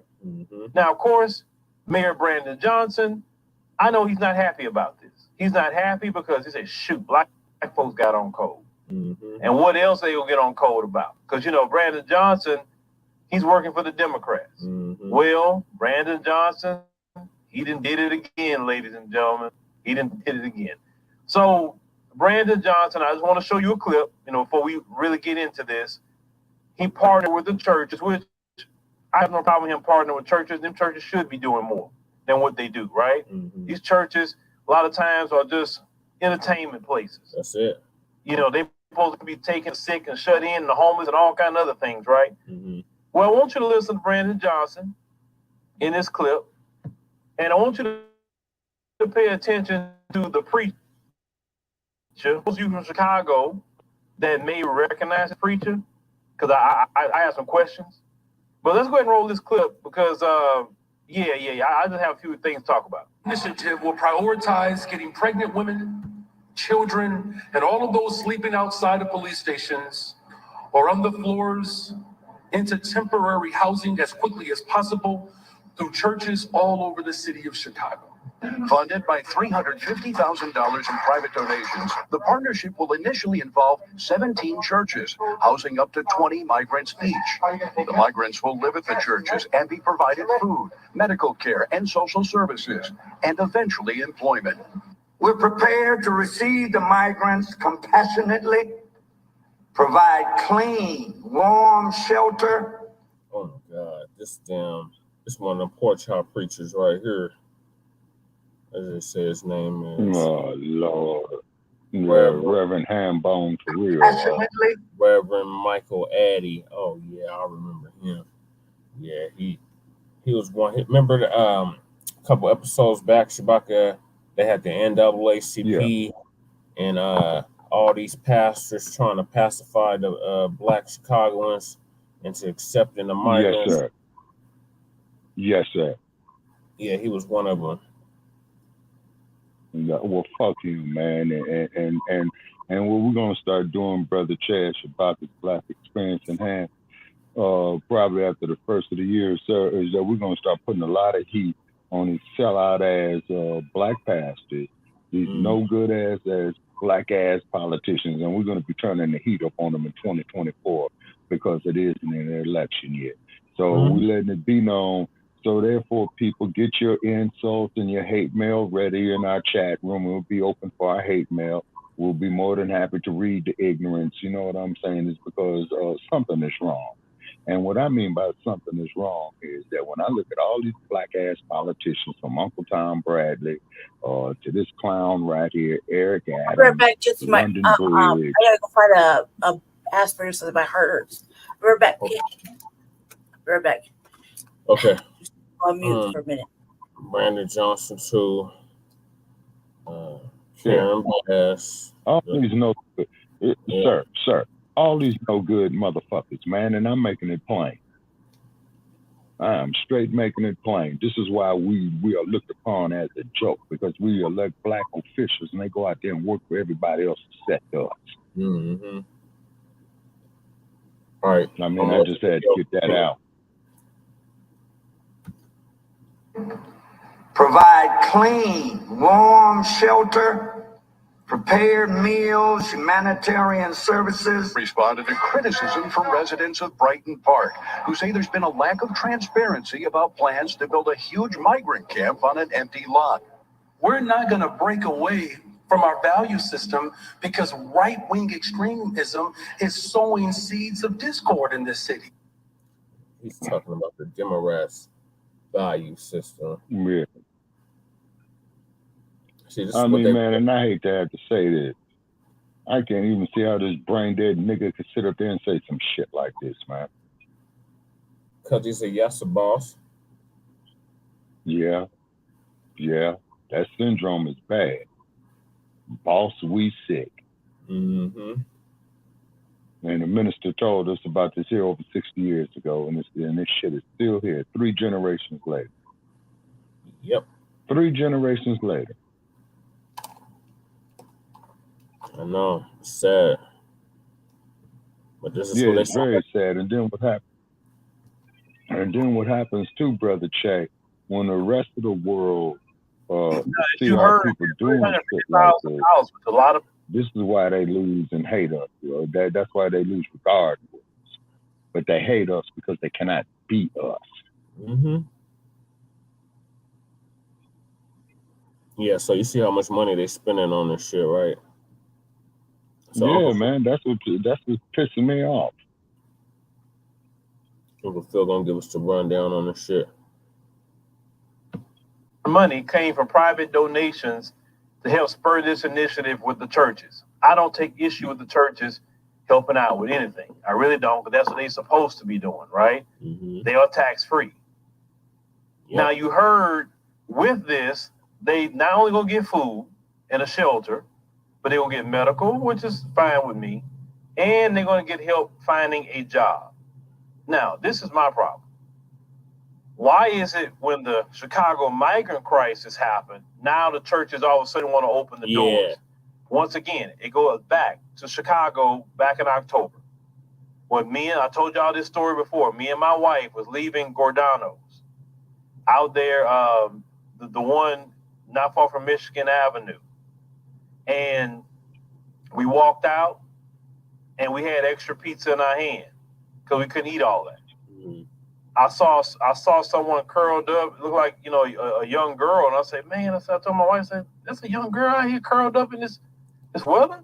Mm-hmm. And so at the time, we went, and I said, I saw her, and I said, hey, young sister, I said, you hungry? You need some food? And she had asked me, hey, is there meat on the pizza? And I mean, we both saw, the sister, and she looked like our daughter, literally. She looked like her.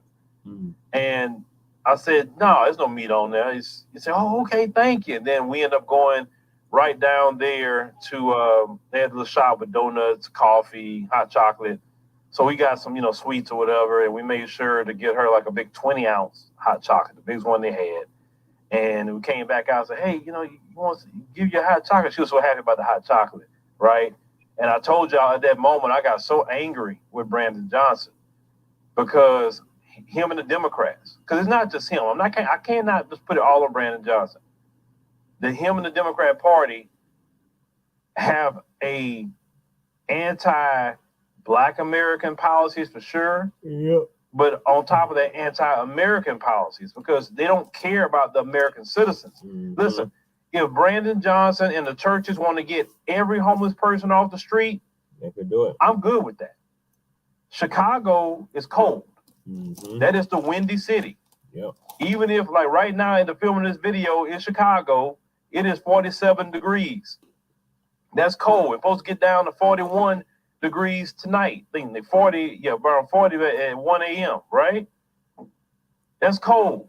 Then coming down the pipe, I'm looking at the weather on my phone. It's supposed to be in the 30s, low 30s, coming up in the next few days. Nobody can really be on those streets like that. Mm-hmm. It's very cold. You can have bad things happen to you with that weather.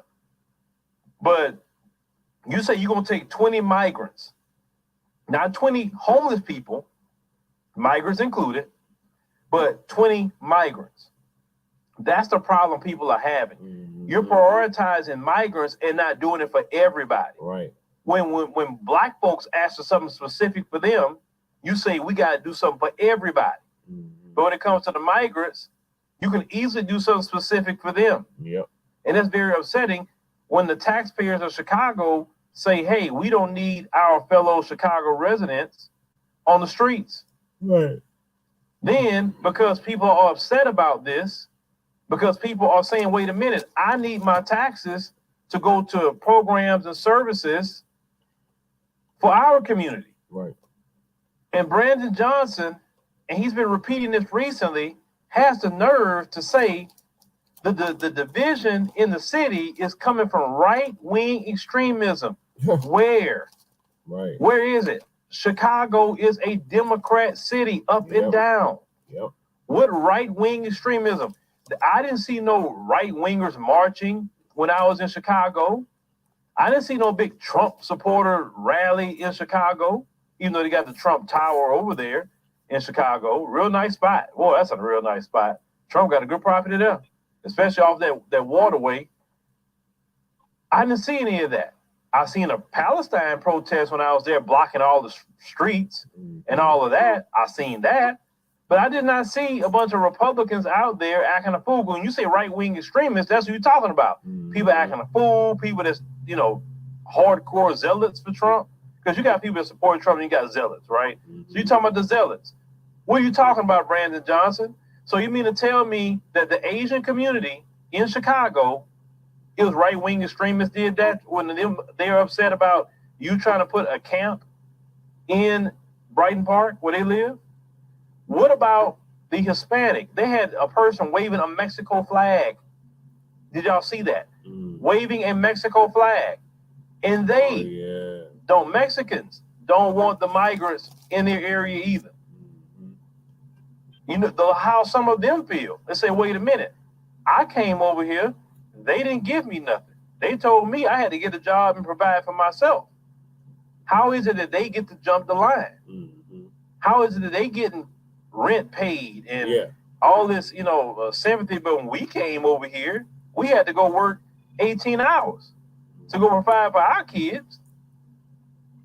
I mean, and like I said, that has nothing to do with Black America, but, I'm just being real about it. They got a point. How you going to jump the line when they was already over here? I mean, if you going to give them something, you got to kind of give the people that's already here first, right? You can't let the new arrivals jump the line. So the way Biden is even doing it, even among the immigrants, he's causing dissension there. So Brandon Johnson just can't say right-wing extremists. No, sir, because right-wingers do not run Chicago. You do. So how is it right-wing extremists? You are handling the crisis, and you're doing it badly because you are prioritizing migrants over the people that voted you into office, sir. That's your problem. You're taking resources from communities that pay their bills, pay their taxes, and giving it to migrants. What happened to that Walmart they closed down? That big, huge Walmart in Chicago they closed down. Why couldn't y'all take that Walmart that they shut down, Walmart left, and put the migrants over there? Y'all could have made that a big shelter, right? Nobody would have had a problem with that. I know y'all got some abandoned stores or whatever in Chicago somewhere, and you can convert that to shelters. But when you start taking people's things away, they're going to have an issue and problem with that. And see, Black people in America as a whole are tired of the Democrat Party and what they're doing. What they do in Chicago, what they're doing in New York, what they're doing everywhere. They expect us, after trying to take resources from us, to come out there and vote Democrat. Vote blue no matter who. That mantra y'all said, vote blue no matter who, was the dumbest thing ever. Right.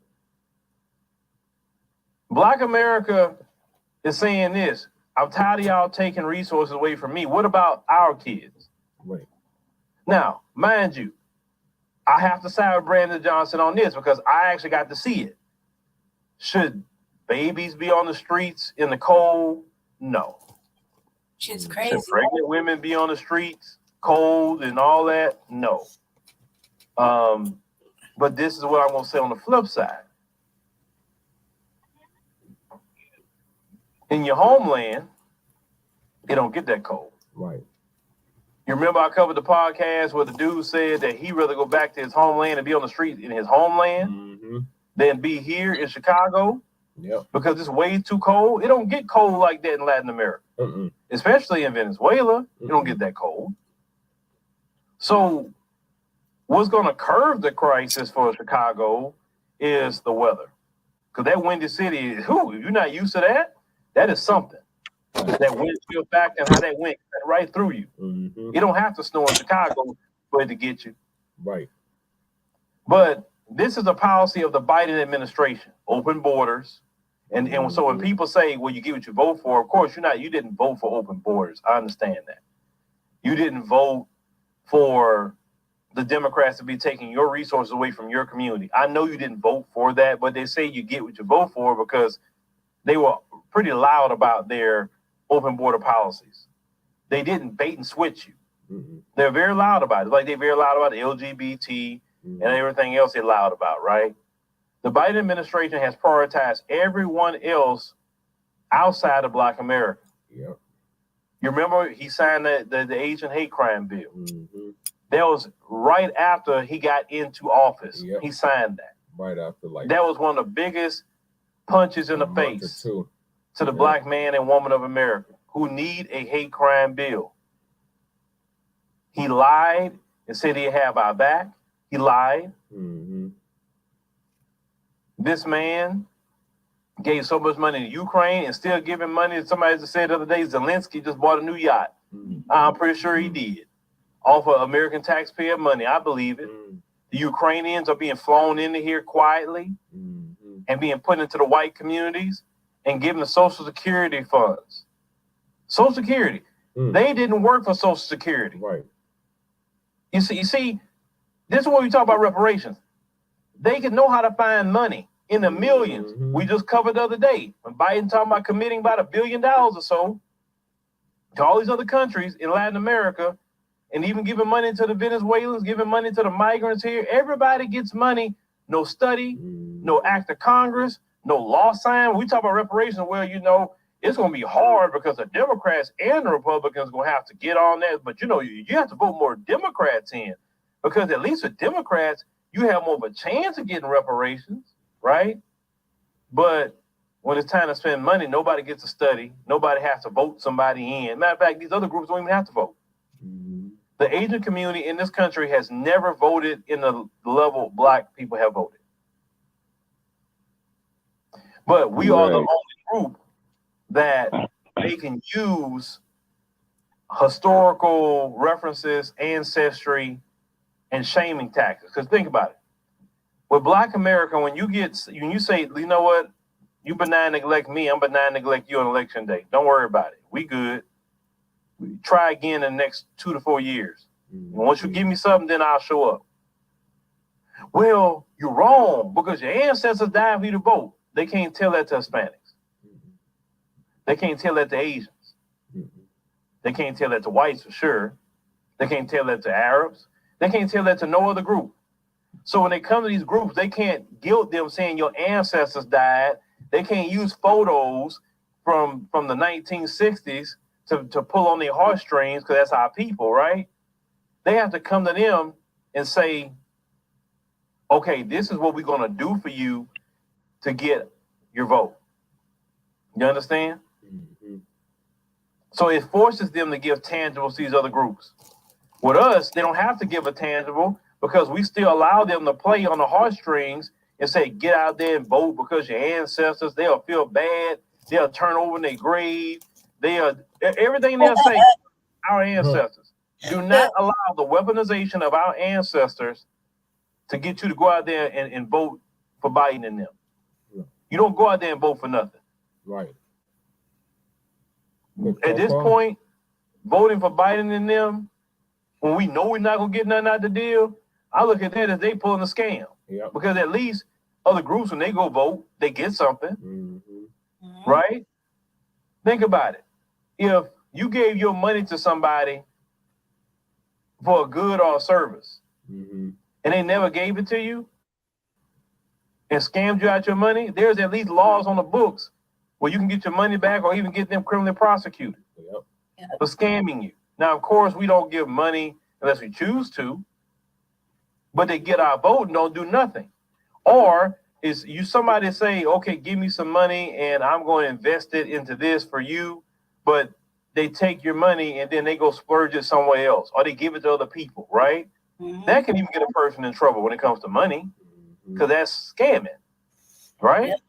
The Democrat Party has scammed Black America for over half a century. Mm-hmm. They say they are a friend. They say they're gonna do certain things, they never get it done. Never. They even rather want to promise Black people anything. Because you remember that letter that came out from the WikiLeaks during the 2016 campaign? Yep. When they told Hillary Clinton, do not promise them anything. Mm-hmm. Tell them we hear you, we understand, but do not promise them anything. Now, what's the strategy of not promising Black people anything? Because let's say if Biden say, okay, if you elect me, you getting reparations. Huh. So if he don't do reparations, then now that's going to galvanize the community to get him out. So if they don't promise you anything, then they can't say, well, you know, they could worm their way because you didn't stick them. That's why you got to make a politician put a concrete policy and make them promise what they're going to do. Right. So you can hold them to it. See, other groups, they say, yeah, we're going to do some this and that and the third for y'all. And, you know, we're going to do this in foreign politics. Most all these other groups are connected to foreign countries at the same time. So not only these people want something here, they want the United States to treat their homeland favorably. Mm-hmm. And they do that. Recently, the Muslim community has came out and said they're not voting for Biden. They're not doing it. Yeah. When Black America say we're not voting for the Democrats, we're shamed. Mm-hmm. We're called derogatory names by our own people who are Democrat shields. Yep. The mainstream media don't sit up there and talk down to the Muslim American community because they said they didn't like the way Biden handled the situation with Israel and Hamas. They're pissed. So they say they cannot vote for Biden. They're not shaming them. They're not sending Muslims to shame them to vote for Biden. Nope. They're all on code about that. Right. But let us say something. We're told to vote anyway. We're told our ancestors died to vote. We're shaming our ancestors. Like they'll turn over in their grave. Y'all don't get out there and vote. Don't let the Democrats play that game in this election season. Right. Brandon Johnson, he's only following the playbook. And like I'm gonna say this again about people in Chicago. It was not a Lori Lightfoot problem. It's not a Brandon Johnson problem. Y'all have a Democrat problem. Mm-hmm. Because y'all can get Brandon Johnson out of there when his term is up. Y'all can recall him and get him out, whatever. If you put another Democrat in office in Chicago, you're going to get the same thing. A different face with the same game. Yep. Same shit. Yep. Maybe the other Democrat tweak it a little bit so y'all won't be so upset with him or her, but you're going to get the same thing. The Democrat Party is pretty clear what they stand for. Mm-hmm. And when it comes to Black America, they don't stand with us like that. That's not what they do. Mm-hmm. And that's okay. That's okay. Because when it comes to politics and politicians, you have to make them do something. Mm-hmm. They're not going to do it unless you make them. And just as much as our brothers and sisters stood together and firmly about their field house, that's how we got to stand together about the Democrat Party at this stage of the game. Right. Because Biden's not promising anything. What's the point? Biden. I really believe Biden believes he's gonna lose at this point. Yep. Because Biden, if you pay attention to him, he's not really campaigning. Mm-hmm. He's not doing rallies. He's not doing anything. Nope. He's not. I think in his mind, say, look, I'm probably gonna lose anyway, so let me go full throttle on this open border agenda that we have in the Democrats, before I get out of office. That's what it is. Because who's really going to go out there and vote for Biden like that? Everybody's upset with Biden right now. It's not just Black America. You even got, what's interesting to me, you got Asians upset with Biden. Like, why? He gave y'all anti-Asian bill, hate crime bill. Why are you mad at him?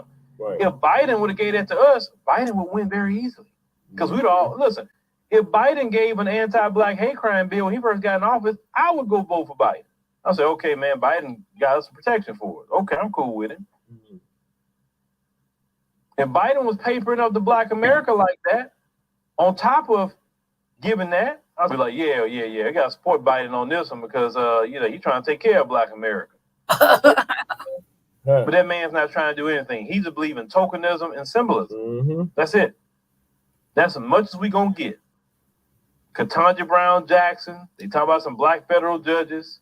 Symbolism. But that's it. Black men don't get anything at all except talk down to. Now, I see that they're kind of teetering a little bit on Black men. Like, because last election cycle, they were really insulting Black men. Mm-hmm. They've been doing this a little bit, but not as hardcore because they're scared what's going on with Black men. Yep. And they should be. Because you sat up there and your strategy was to disrespect Black men. And Black men have had enough. Yep. You've had enough. And now Black men are taking the stand. It's like, no. You benign neglect us, we benign neglect you. It's just that simple. And y'all know we're going to benign neglect you. Because you're not willing to give anything to Black men. And when I say Black men, I mean Black people. Right. I'm not like Cocktails of Queens when Ice Cube went on there talking about the contract of Black America. No, well, what is specifically for Black women? He's like, well, isn't Black women part of Black people? Right. We don't play that game. We don't play that game. Mm-mm. We mean something for Black men to mean so we can provide for our families. We can provide for our children. That's what we mean when we say Black people. You understand what I'm saying? Yep. When we say Black men specifically, we're not talking about just something for us and then our wives and our children won't get nothing out of it. No, we don't even think like that. But shout out to the people in Chicago for once again battling, taking it to court, because as you notice, they also took it to court to get a stay on this. Yep. We're taking a field house. The residents of South Shore, they also took it to court. Black folks got to start taking these people to court. That's right. Because a lot of stuff they're doing is not even right. It's not even legal sometimes. Mm-hmm. So utilize lawyers. And Black lawyers, you got to step up. Right. You have to step up. You have to also fight the fight too. So it's like, where's our lawyers? Right. The only lawyer you see running around is Benjamin Crump, but he can't do it all. Right. Where's our Black lawyers in each major city to fight these cases? Right. To say, no, you're not going to do this. We're going to file federal lawsuits or we're going to file state suits, whatever we got to file, because you're not going to do these things. Black folks are the only people that don't utilize the courts for what we need to utilize them for. Mm-hmm. But y'all keep up the fight in Chicago. Like I said, I'm proud of y'all. Yes. Brandon Johnson talking about people being right-wing extremists. That's just an excuse of his horrible handling of the migrant crisis. Mm-hmm. If he can't handle it, stop blaming other people, sir. You the mayor. You are. Right. It's an excuse. Why don't you take the time to go talk to your constituents? Find out what you can do. Right. Instead of tap dancing for the Democrats. But a lot of times you Black politicians, you just sold out. Yep. And then you give nothing but excuses because you think about your political future instead of the future of your people. That's right, Uncle Phil. Thank you. Shabaka, are you still there? Yes, sir. And everything that Dr. Phil said right there is correct. Okay, yeah, he's right about that. And then we'll, just like you said, man, we got to pull away from the Democratic Party, man, because see, the days of them pimping us, man, is over. You see what I'm saying? Because they sold us down the toilet, man, in every election, at the presidential level, at the state executive level, on the congressional level, on the state legislature level. Same thing on the municipal level with the mayors throughout the various cities, and the same thing on the city councils. And Karen Bass is a classic example of what this man, Dr. Phil, is talking about. You say, and Chicago, I hate to say, man, you know, that there is one of our stronghold cities that was discovered by a black man. You say, but you're gonna let all these damn migrants come up in here, you say, and don't get no damn tangibles for us and no fucking reparations, man. And not only is it wrong, it is an act wrong within itself. Yep. See what I'm saying? That's my thoughts on that one right there, sir. All right, thank you, Shabaka. What are your thoughts, Lady Cherry? I think that, you know, let's say that's something tangible for you. You need to hold your vote. We've been stressing that for a while, and I said a few months back that there wasn't anything to vote for on either side. And sit it out. Hold your vote. Hold your vote. You know what I mean? And you know, they're not asking black people what they think, and they should be scared. Black men, you know, they should be scared that black men won't show up. And black women should stand with the men and not show up to the polls. I mean, they're doing all this shit. They're not even remotely concerned with our needs. Our needs, our basic fucking needs, let alone cutting the check, or anything in regards to that. They're not even telling all the truths, you know, to everything. It's just like 10% of fucking actual media news or whatever, and we're supposed to go off of that or whatever the fuck they say, and the rest is hidden behind fucking Bloomberg or something else. You know what I mean? So I really got to dig deep to really fucking look for some shit. And I think it's just a flex. I think that of course Biden doesn't. He never looked like he was trying to campaign. He looked lazy like a motherfucker. He looked sleepy. He looked high. He looked like he was gonna fall out anytime. He just looked like he just needs to sit down somewhere. Now they take the border thing seriously. I mean, what the fuck happened the other last couple of years? You know what I mean? Like, shit has been a major crisis. You couldn't even find the vice president. So now you want to take it seriously? He's giving all this money away to everywhere, and yet, you know, he's not taking care of the people that live here on the soil. He's just doing the most. So I would say that there's no real good candidate on either side. We've seen both examples of Trump and Biden. Neither one, you know, one may have good points, the other one didn't. Doesn't even fucking matter. We just already know. And so sit it out, man. I've been on strike, so I was advocating for Black vacation for a while. Like, there's no need to go to the vote. There's no need to go to the polls. We got a whole year of listening to pointing fingers, blaming, saying fucking crazy shit to each other on the fucking debates, which is all humorous to us, but at the end of the day, other people that are concerned about that is you know, the people that are actively going to vote. It's really when we watch it, it's mostly for the sake of amusement and trying to compare notes. You know what I mean? It's not really getting us anywhere as far as what we're looking for.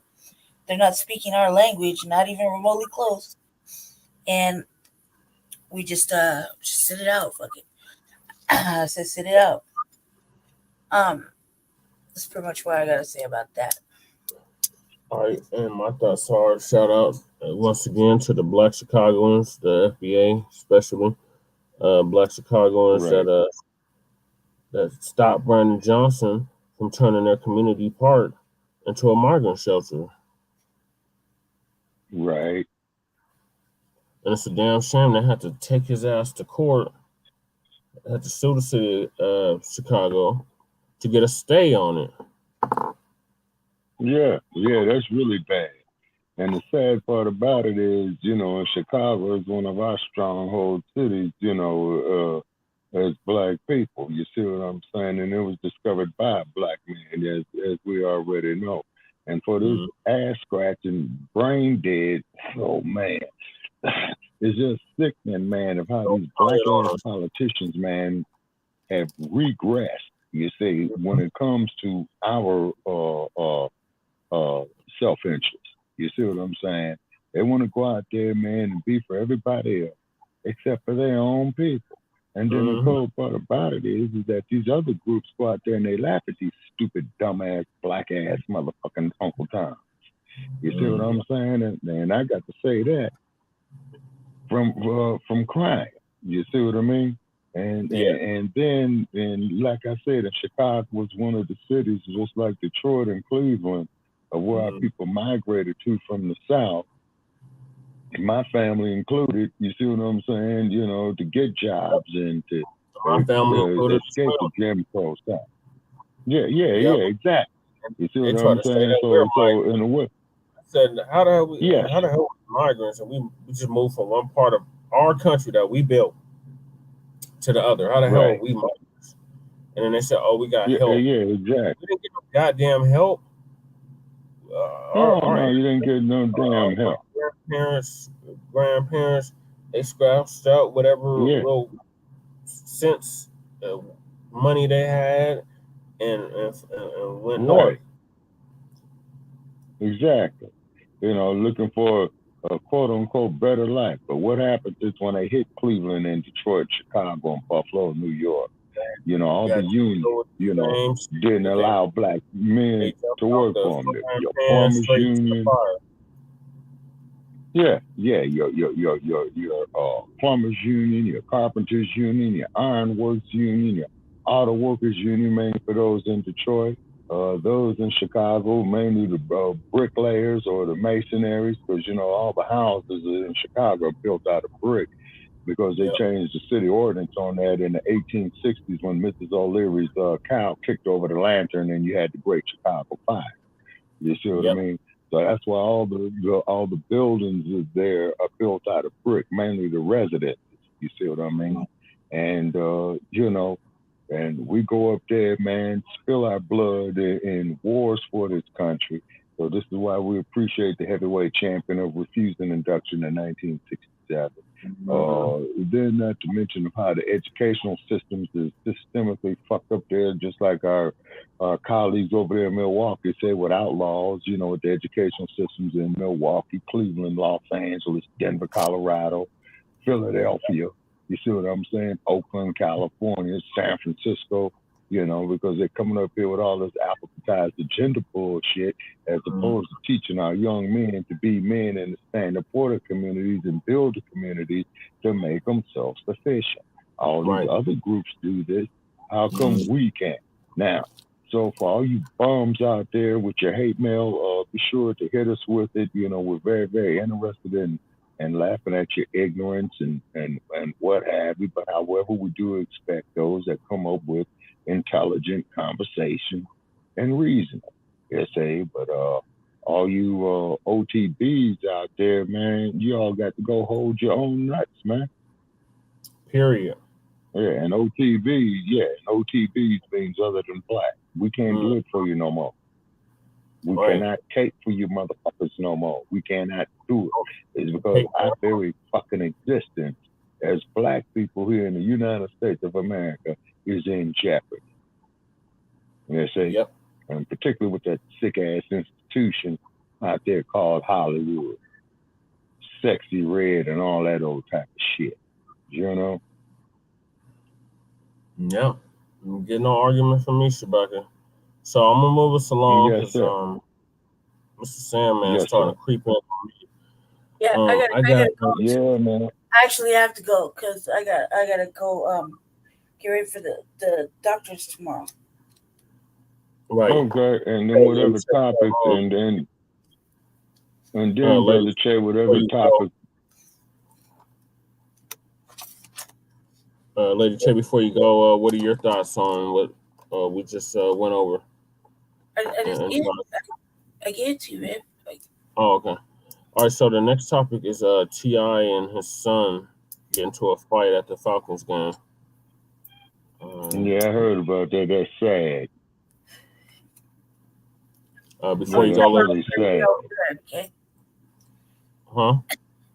I said I have to tap out, and I might tap in over there. Oh, okay. My heart hurts. I gotta get ready for. Like I said, I gotta get ready for tomorrow. Okay, babe. So before you go, what are your thoughts on the T.I. and his son incident? I feel like the mother shouldn't embarrass him. Yeah, he might have been a little too hyped up at the game, but isn't everybody? I think that from watching him kind of like them do those reality shows, he hardly was ever there, and he gets like the shit end of the stick. You know what I mean? When it comes to the way he looks, just the fact that he holds people to their word, and they don't really come through for him. He gets upset. He's kind of not really emotional, but he likes to put it on blast. And he might have some different ideas or different thoughts for how he perceived his upbringing versus what they're talking about. I mean, perception is everything. Of course, they're the parents, but they shouldn't have embarrassed him. Like his mother shouldn't have embarrassed him like that. Like she's really wanted to talk. Say Lee, the father. Well, regardless, he's regardless of what happened, whether he's trying to wrangle him in or tell him he was embarrassing himself or the family or whatever, you could see in the kid's face he was serious about what he was talking about, and it wasn't a game to him. You know what I mean? So whatever he was talking about, it was real to him, and that was his moment. That was his truth versus whatever everybody else is gonna say. Because you keep in mind, these are all celebrities. They've been in our face for like what 2 decades, something like that. So got to pivot out of shit. Yeah, going on 3. Like, yeah, folk be like, well, he's just a kid. He's just gonna say whatever. But his face and body language said it all. To me, I seen it as very serious. Like he was very upset about what the fuck he was talking about, and that regardless of how he put it, it looked like he was done being offended or talked at or talked to like that. And when a father and mother put their hands on him just to wrangle him in, yeah, it might have got I mean, you got to think he's like what 17, 18 years old. So he's trying to be a man. So you think of another man trying to put hands or grab you up, you're gonna be like, yeah, get the fuck up off me. I mean, I do that too. So, and I'm a grown ass woman. So, you gotta see, like, look at it from his perspective. He's kind of all by himself. He don't have nobody like, have his back or, co-sign for his shit or anything he says. I mean, whereas T.I., Tiny, and them, they got a whole bunch of motherfuckers that'll co-sign and be like, that ain't not the T.I. I know, you hear me? Oh, his son wilding out or whatever. The fight came in because the son was freaking T.I. like, you're not that dude no more.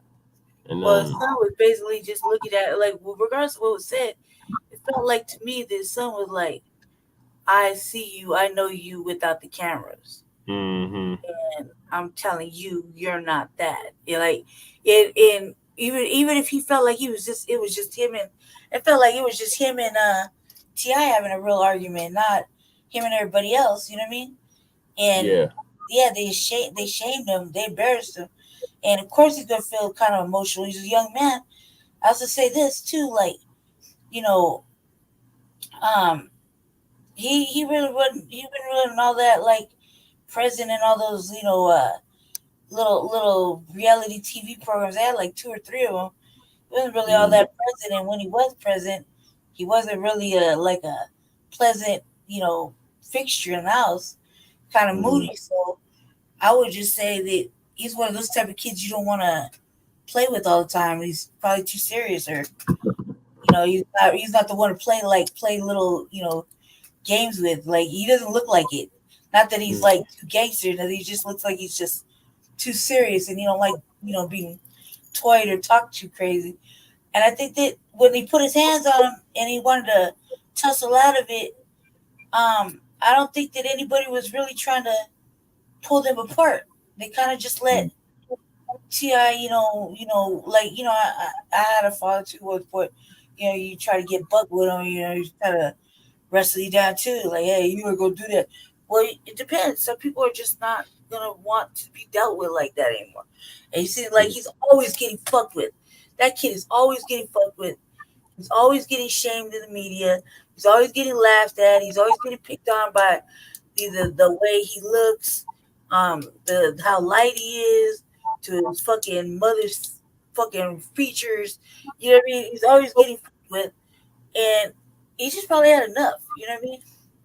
Whether he has money or not or whatever, I was like, maybe you just need to go ahead and get a couple of motherfuckers like around his age and go get an apartment and just do it on your own and get it from the mud, because they don't seem very supportive, especially when your own mother is gonna come put on camera whatever she's saying. And I think that, like, as far as the pacifying thing is, maybe that's just another way of saying they gave into him, or they placated to his wants and desires of fucking do whatever the fuck he wanted to, versus the actual fucking thing you give babies. Because goddamn, like 12 years old is a lot to just put that shit in your mouth. You're not even supposed to suck your thumb after like 6 months, just because it make your teeth bad.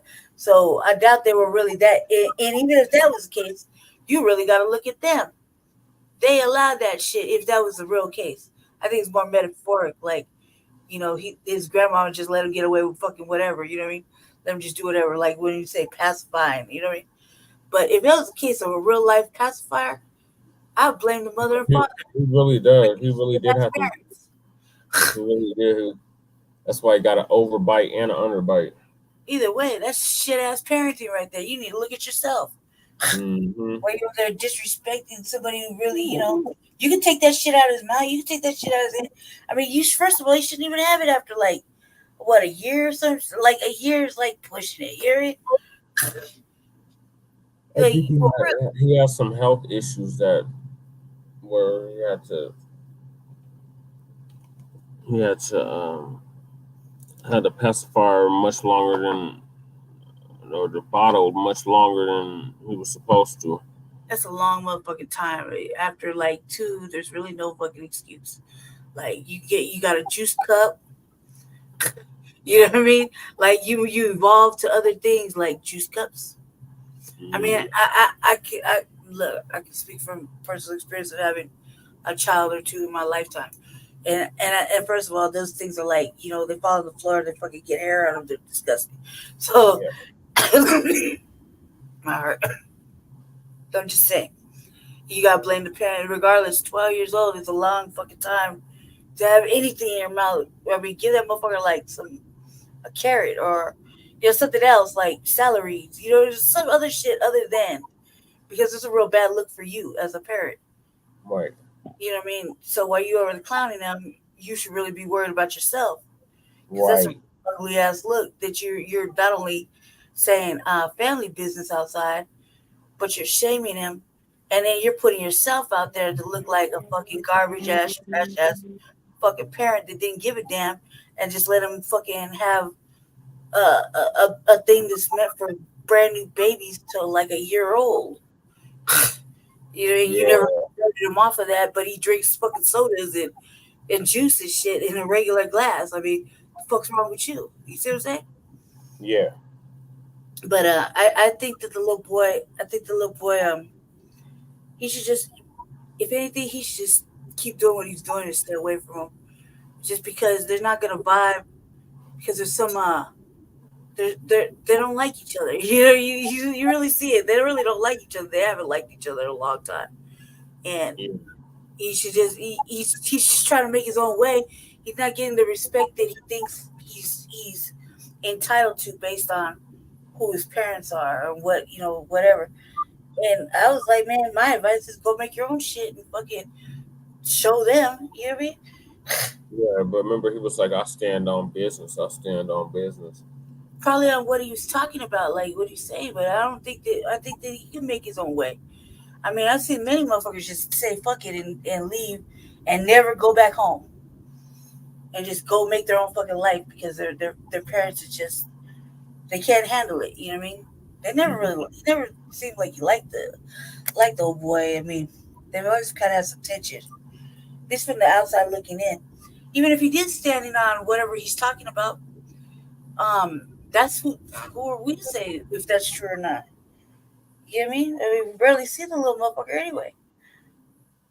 Right. Lately, you haven't really seen him in a long time, except for when he's getting in everybody's ass about not standing on what they say or meaning what they mean, or you know what I mean, being there when they say they're gonna be there, or you know what I mean, having accountability, or what do you call it, integrity. Yes. So he's basically been holding motherfuckers accountable, and everybody's been kind of like shitting on him, and it didn't make it any worse. It didn't make it any better because people were straight talking about this that happened, but nobody talked about it from like the perspective of what it looked like on his end. I mean, he looked pretty fucking serious about whatever he was saying. I mean, maybe him saying "I stand on business" means I mean what I say. Yeah. You know, I mean what I say. I said it. I meant it. You know what I mean? Mm-hmm. If I say that I meant it, I'm gonna do it. I'm gonna do it. It's just what it is. Maybe that's what he means. I mean, we don't know because we're just spectators, and it's not a good look for the Black nuclear family. That's just let's just put it that way. Very dysfunctional. Yeah, very much so. Okay. So I guess. Well, like you said, there is 1, 2, 3 more topics after this. Okay.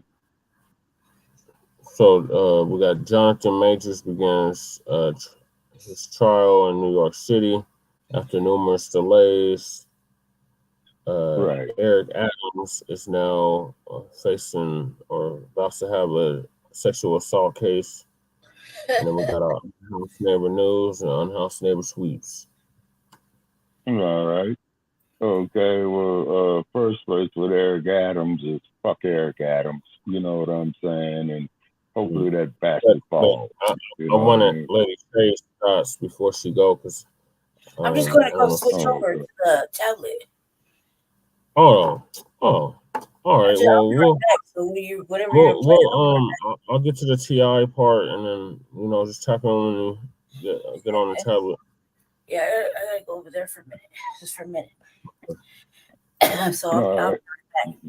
So, well, like I say on the TI situation.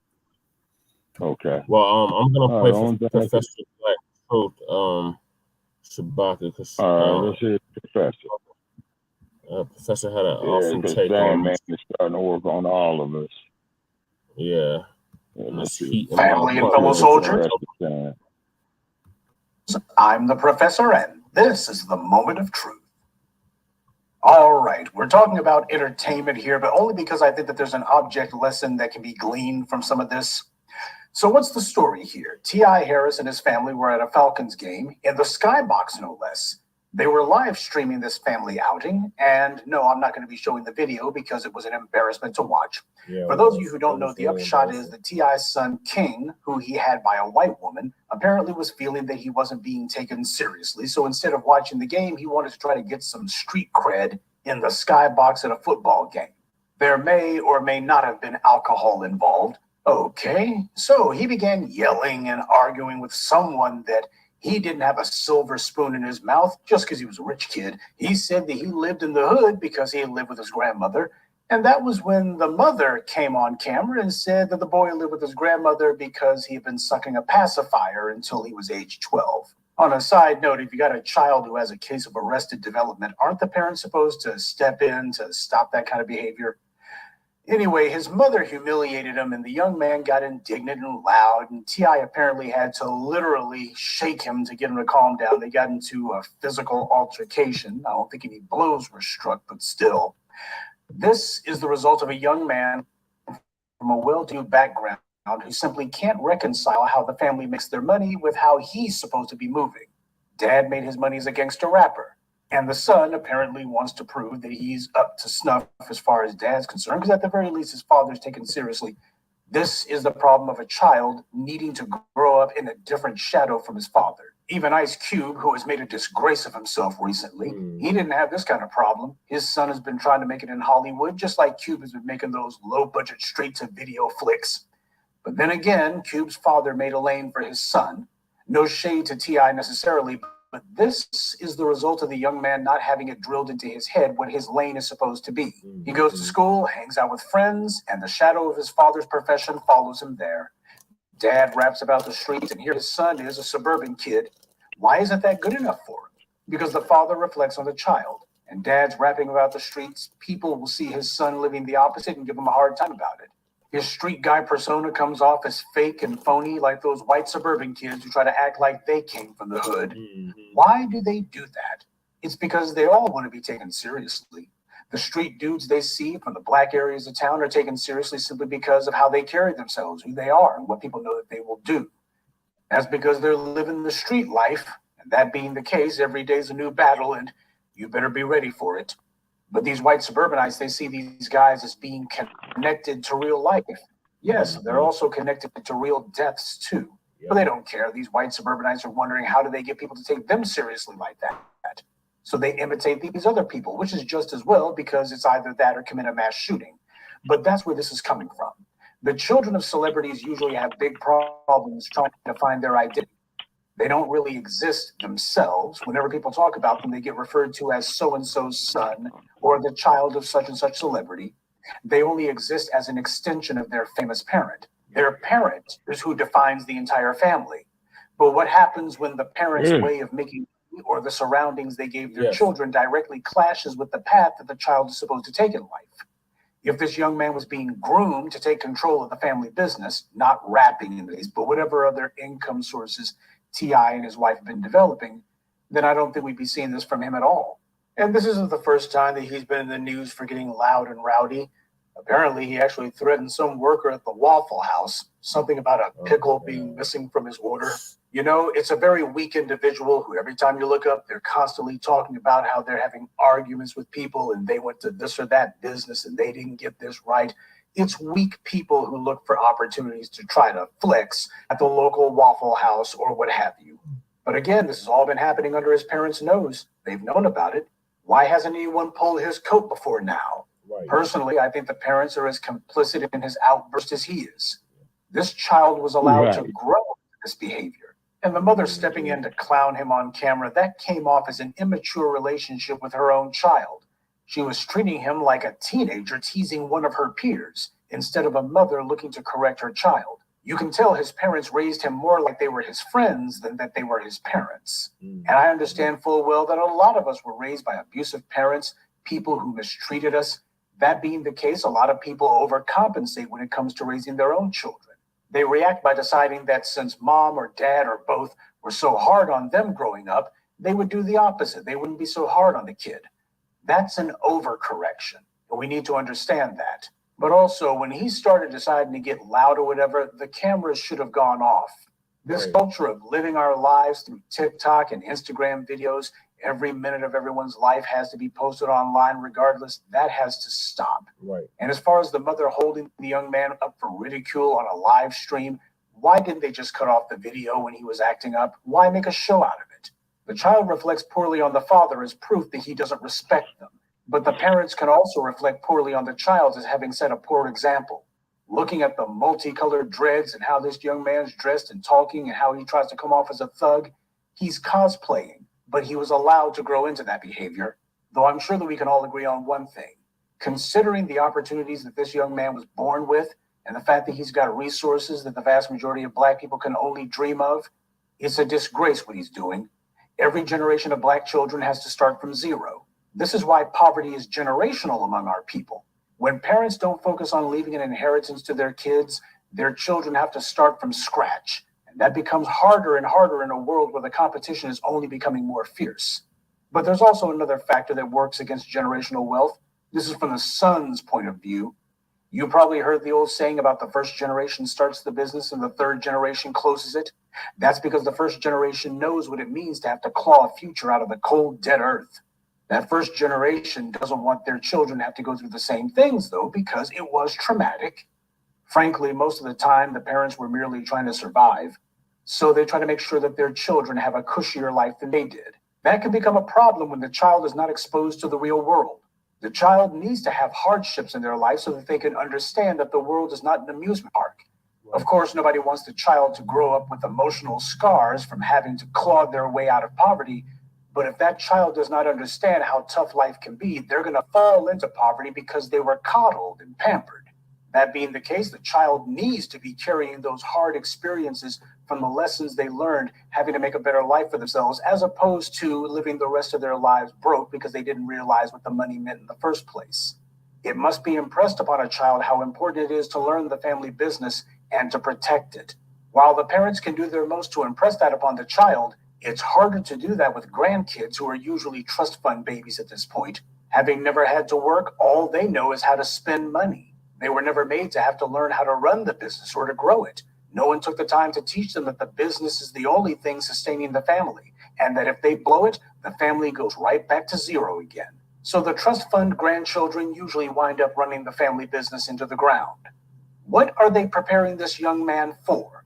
Judging by how he talks, dresses, and acts in public? Apparently not much. You know, this reminds me of John Morant. He's so desperate to be a gangster, but gangsters don't have multi-million-dollar NBA contracts or endorsement deals. It's so sad to see young black people, especially young black men who make it out of the ghetto, and for some strange reason, they want to go back. It's not merely ignorance on the young man's part, it's also a character flaw. I can't help but think of the movie The Godfather. Michael wasn't the heir apparent to his father's mafia crown. The elder brother, Sonny, played by James Caan, was. He was supposed to be their father's successor. In fact, Sonny made it a point to tease his younger brother Michael because Michael went to college and later the Marines, while Sonny spent his time being a playboy and a tough guy and taking care of the business. But Michael was the one who ultimately became Godfather because Sonny thought he was bulletproof and got himself killed. Meanwhile, Michael never lost his cool. He sized people up, looked for opportunities everywhere, and whenever he struck, he made sure to wipe out all the family's enemies. Going legit isn't easy. To make the transition from organized crime to organized corporation takes skill, patience, and observation. Traits that Sonny didn't have, but Michael did. Yes, survival is about being tough, but it's more about being intelligent and shrewd. These gangster rappers have to make a choice at some point. You can choose to be a businessman or a street dude, but you can't be both. Suge Knight tried. His first stint in prison apparently wasn't enough to get the lesson across that he needed to change. Then he lost Death Row Records and still didn't get the lesson. I remember reading back in the day when he was doing time in Utah or Oregon or wherever he was in stir at, he was actually threatening Snoop Dogg, saying that when he got out of prison, he had all kinds of scores to settle. When you're young and you think you can afford to spend a few years in a cell, that kind of egomaniacal behavior may seem cute, but at some point, you're supposed to realize that you're wasting years you can't get back. And the worst way to spend your life is in a cage.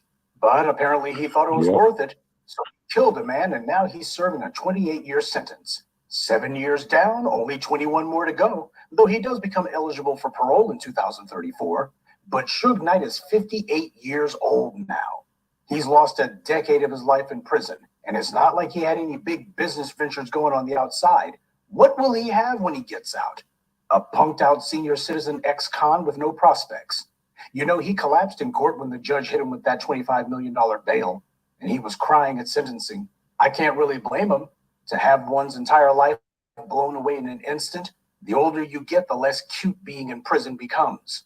I wonder if anyone's ever impressed this upon King, that if he wants to be a street dude, this is where he winds up.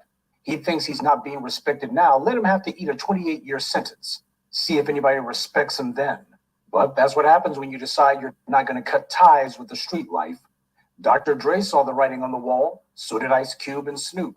That's why they're rich and free to this day and planning what white media figures behinds they want to kiss this week.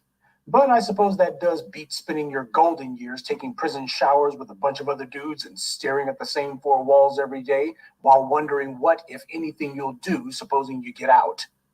This incident with T.I. also reminds me of a number of black celebrity fathers, sadly.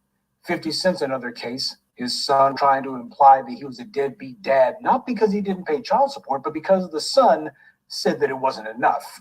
Apparently $6,700 a month isn't enough for child support. This young man is 25 years old, by the way. and saying that he wants his father to pay child support. Talk about failure to launch. 50 didn't have custody of the boy, but whomever the woman was who did have custody, I guess he figured he would support them for life. This was a case that should never have become public, but the son chose to do that. And for what? When a black man comes up in the world and actually has a couple of nickels to rub together, where children are concerned, he has to hold the reins tighter, not looser. Just take a look at Dwayne Wade. He's got his son out there just doing whatever. And as for Will Smith, his son is basically a circus freak at this point. Things are so janky over at the Smith household, it's not even funny. Black celebrity fathers have been taking a lot of body blows lately. We won't even discuss the mess with John Amos and his daughter. Trying to raise children is hard. Raising them with the intent that they walk a different path in life than you did is harder. But to do it under the constant lights of the media is harder still. We live in a sad age. You got a bunch of attention whoring going on, people trying to be Instagram famous, and other folks trying to be things they aren't. Now, this young man feels clearly that he's not being respected, and he's right. He's a kid. If he wants to get respect, then he should try actually building something first. But it's far easier to yell and shout about how street you are and telling people to test your gangster. The point of gangster rap, for those who are not exploiting it, is that you're talking about the harsh and recidivist realities of the street, along with the struggles that go with it. But ultimately, the goal is to climb out of that. You want to get your piece of the world so you don't have to be out in the streets. That's supposed to be the point. Some people, though, have taken a fact of life and are trying to make it into a way of life. But there's no life in the streets, only an early death. Now, while there's certainly plenty of blame to go around, ultimately it rests on the shoulders of King. His big issue is he hasn't accepted himself. See, this is the problem with our having allowed the white media to make the definition of black and hood synonymous. You can't be black without the hood, the white media teaches, but that's not true at all. We have been robbed of the ability to define ourselves, but we've also played along with a dangerous definition of blackness that doesn't serve our power. And some of the gangster rappers need to take a look at how they've played a part in all this. What you see this young man doing is an example of that shameful confluence of factors. A young man living in the shadow of his father, living a lifestyle that's the opposite of what his father portrays, and wanting to be taken seriously. As a parent, you can't afford to blur the line between reality and fantasy. Children need a stern upbringing, especially if you intend to give them a multi-million-dollar inheritance. Their lives should revolve around that, how to grow the family fortune. Once your family has the bag, you got to make sure you don't drop it. The Harris family needs to do a real gut check about how they've raised that young man, and he has a lot of learning to do himself. Though I got to tell you, he's off to a slow start. Good day, and be one.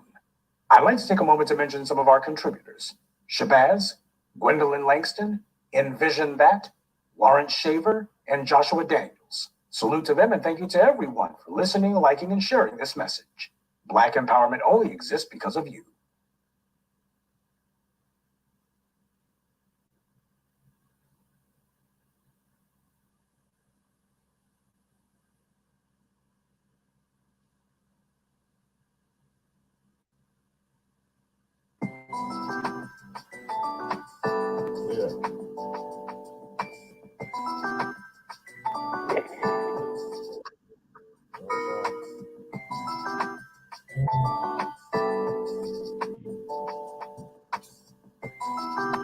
All right.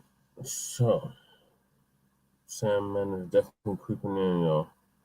So we got I completely lost my train of thought.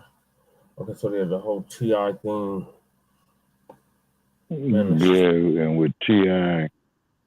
and the kid, the professor's right, man. You know, the little rich kid syndrome, you know what I'm saying?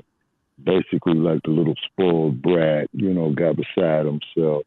And then, you know, it's the imagery, you know, of the genre of the music itself, as the professor was elaborating on, what made this young man figure he could do that. Not to mention at the same token, all this coming up on, well, I'm T.I.'s son, you know, I'm a spoiled little brat. I could do this. Hey, all you motherfuckers bow down to me and all that old type of shit, you see. And that's where he got a severe education. And T.I., you know, went on and dealt with his son and what have you. But this is why I reach out, or trying to reach out, through our platforms to these rappers. Hey man, y'all need to take that money, man. I ain't gonna try to tell you how to spend your money, because the only thing you won't say to me, well, Shabaka, you all ain't shit, man. We made this money, this, that, that, the other. But you would have less problems if you went up there and reinvested that money in the community and changed the narrative on that shit and turned it into something positive. Yes, it's because them white folks who's giving you them damn contracts like Universal Music Group and shit, they don't give a fuck about your black ass, man. No, not at all. And I'm telling them all that. Cube, Snoop Dogg, all of that. You all know that. You all know Los Angeles. I grew up in the motherfucker. You know what I'm saying? And then, then the little kid, he's got issues, you know what I'm saying? But he ain't no thug, because if he steps to some real gangsters, you see what I'm saying? They will humble his ass, if you know what I mean. You see what I mean? Okay. And then, so what it is, in my opinion, you know what I'm saying, is because, see, I'm on my way out on my biological clock, is that for you brothers that made that money, man, pool those damn resources, man, in the rap industry, in Hollywood, just like I said, in pro sports, the NFL, the NBA, Major League Baseball, man, start owning your own companies, man, your own conglomerates and all that. Now, the ones who you're answering to, you all got to keep your cohesiveness together. So therefore, when they turn the screws to you, you all are solid as a rock. And remember from the Montgomery bus boycott of 1955. You see what I'm saying? Same rule applies right here on an economical basis.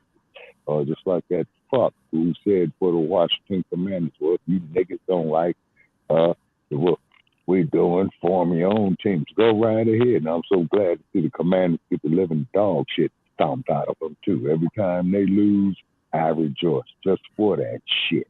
Come on, black man and woman. We ain't stupid. We built the pyramids. We gave the world the concept of navigation and all that. Come out of this ass-scratching, Yaka Boston ass syndrome, man, because it didn't work, and it ain't gonna work. It's designed to fail. This is why these fucking immigrants is coming over here getting all these goddamn benefits that we supposed to be having over here. You see what I'm saying? And just like with Dr. Anderson had said 10 years ago, what he predicted this, you know what I'm saying? And he was about 90% right. You see? It's because, social media is growing more and more every day. It's the artificial intelligence that's doing. That needs checks and balances on it too. You see, the same thing with these music industries, with these brothers' music. Biden did pass some regulations on it, but we basically going to do a whole show on that, detailing what that is and what that looks like, as well as the black text. Yes, sir. But yes, sir. You know, Shabaka, because Slant Sandman is definitely creeping in on me. So yeah, man, it's time to throw the towel in, and again, it's getting with me too. So therefore, we appreciate everybody, checking us out here, Front Line Blacc News. Definitely check out Shabaka's Black Experience Enhanced, in which Brother Che is the co-executive producer of. Definitely on Shabaka's Black Experience Enhanced. Send in your hate mail in our chat room. We'll be happy to read it, you know what I'm saying, and laugh at it and what have you. And then, of course, we appreciate our supporters as well, too, over the years, that said positive things about it.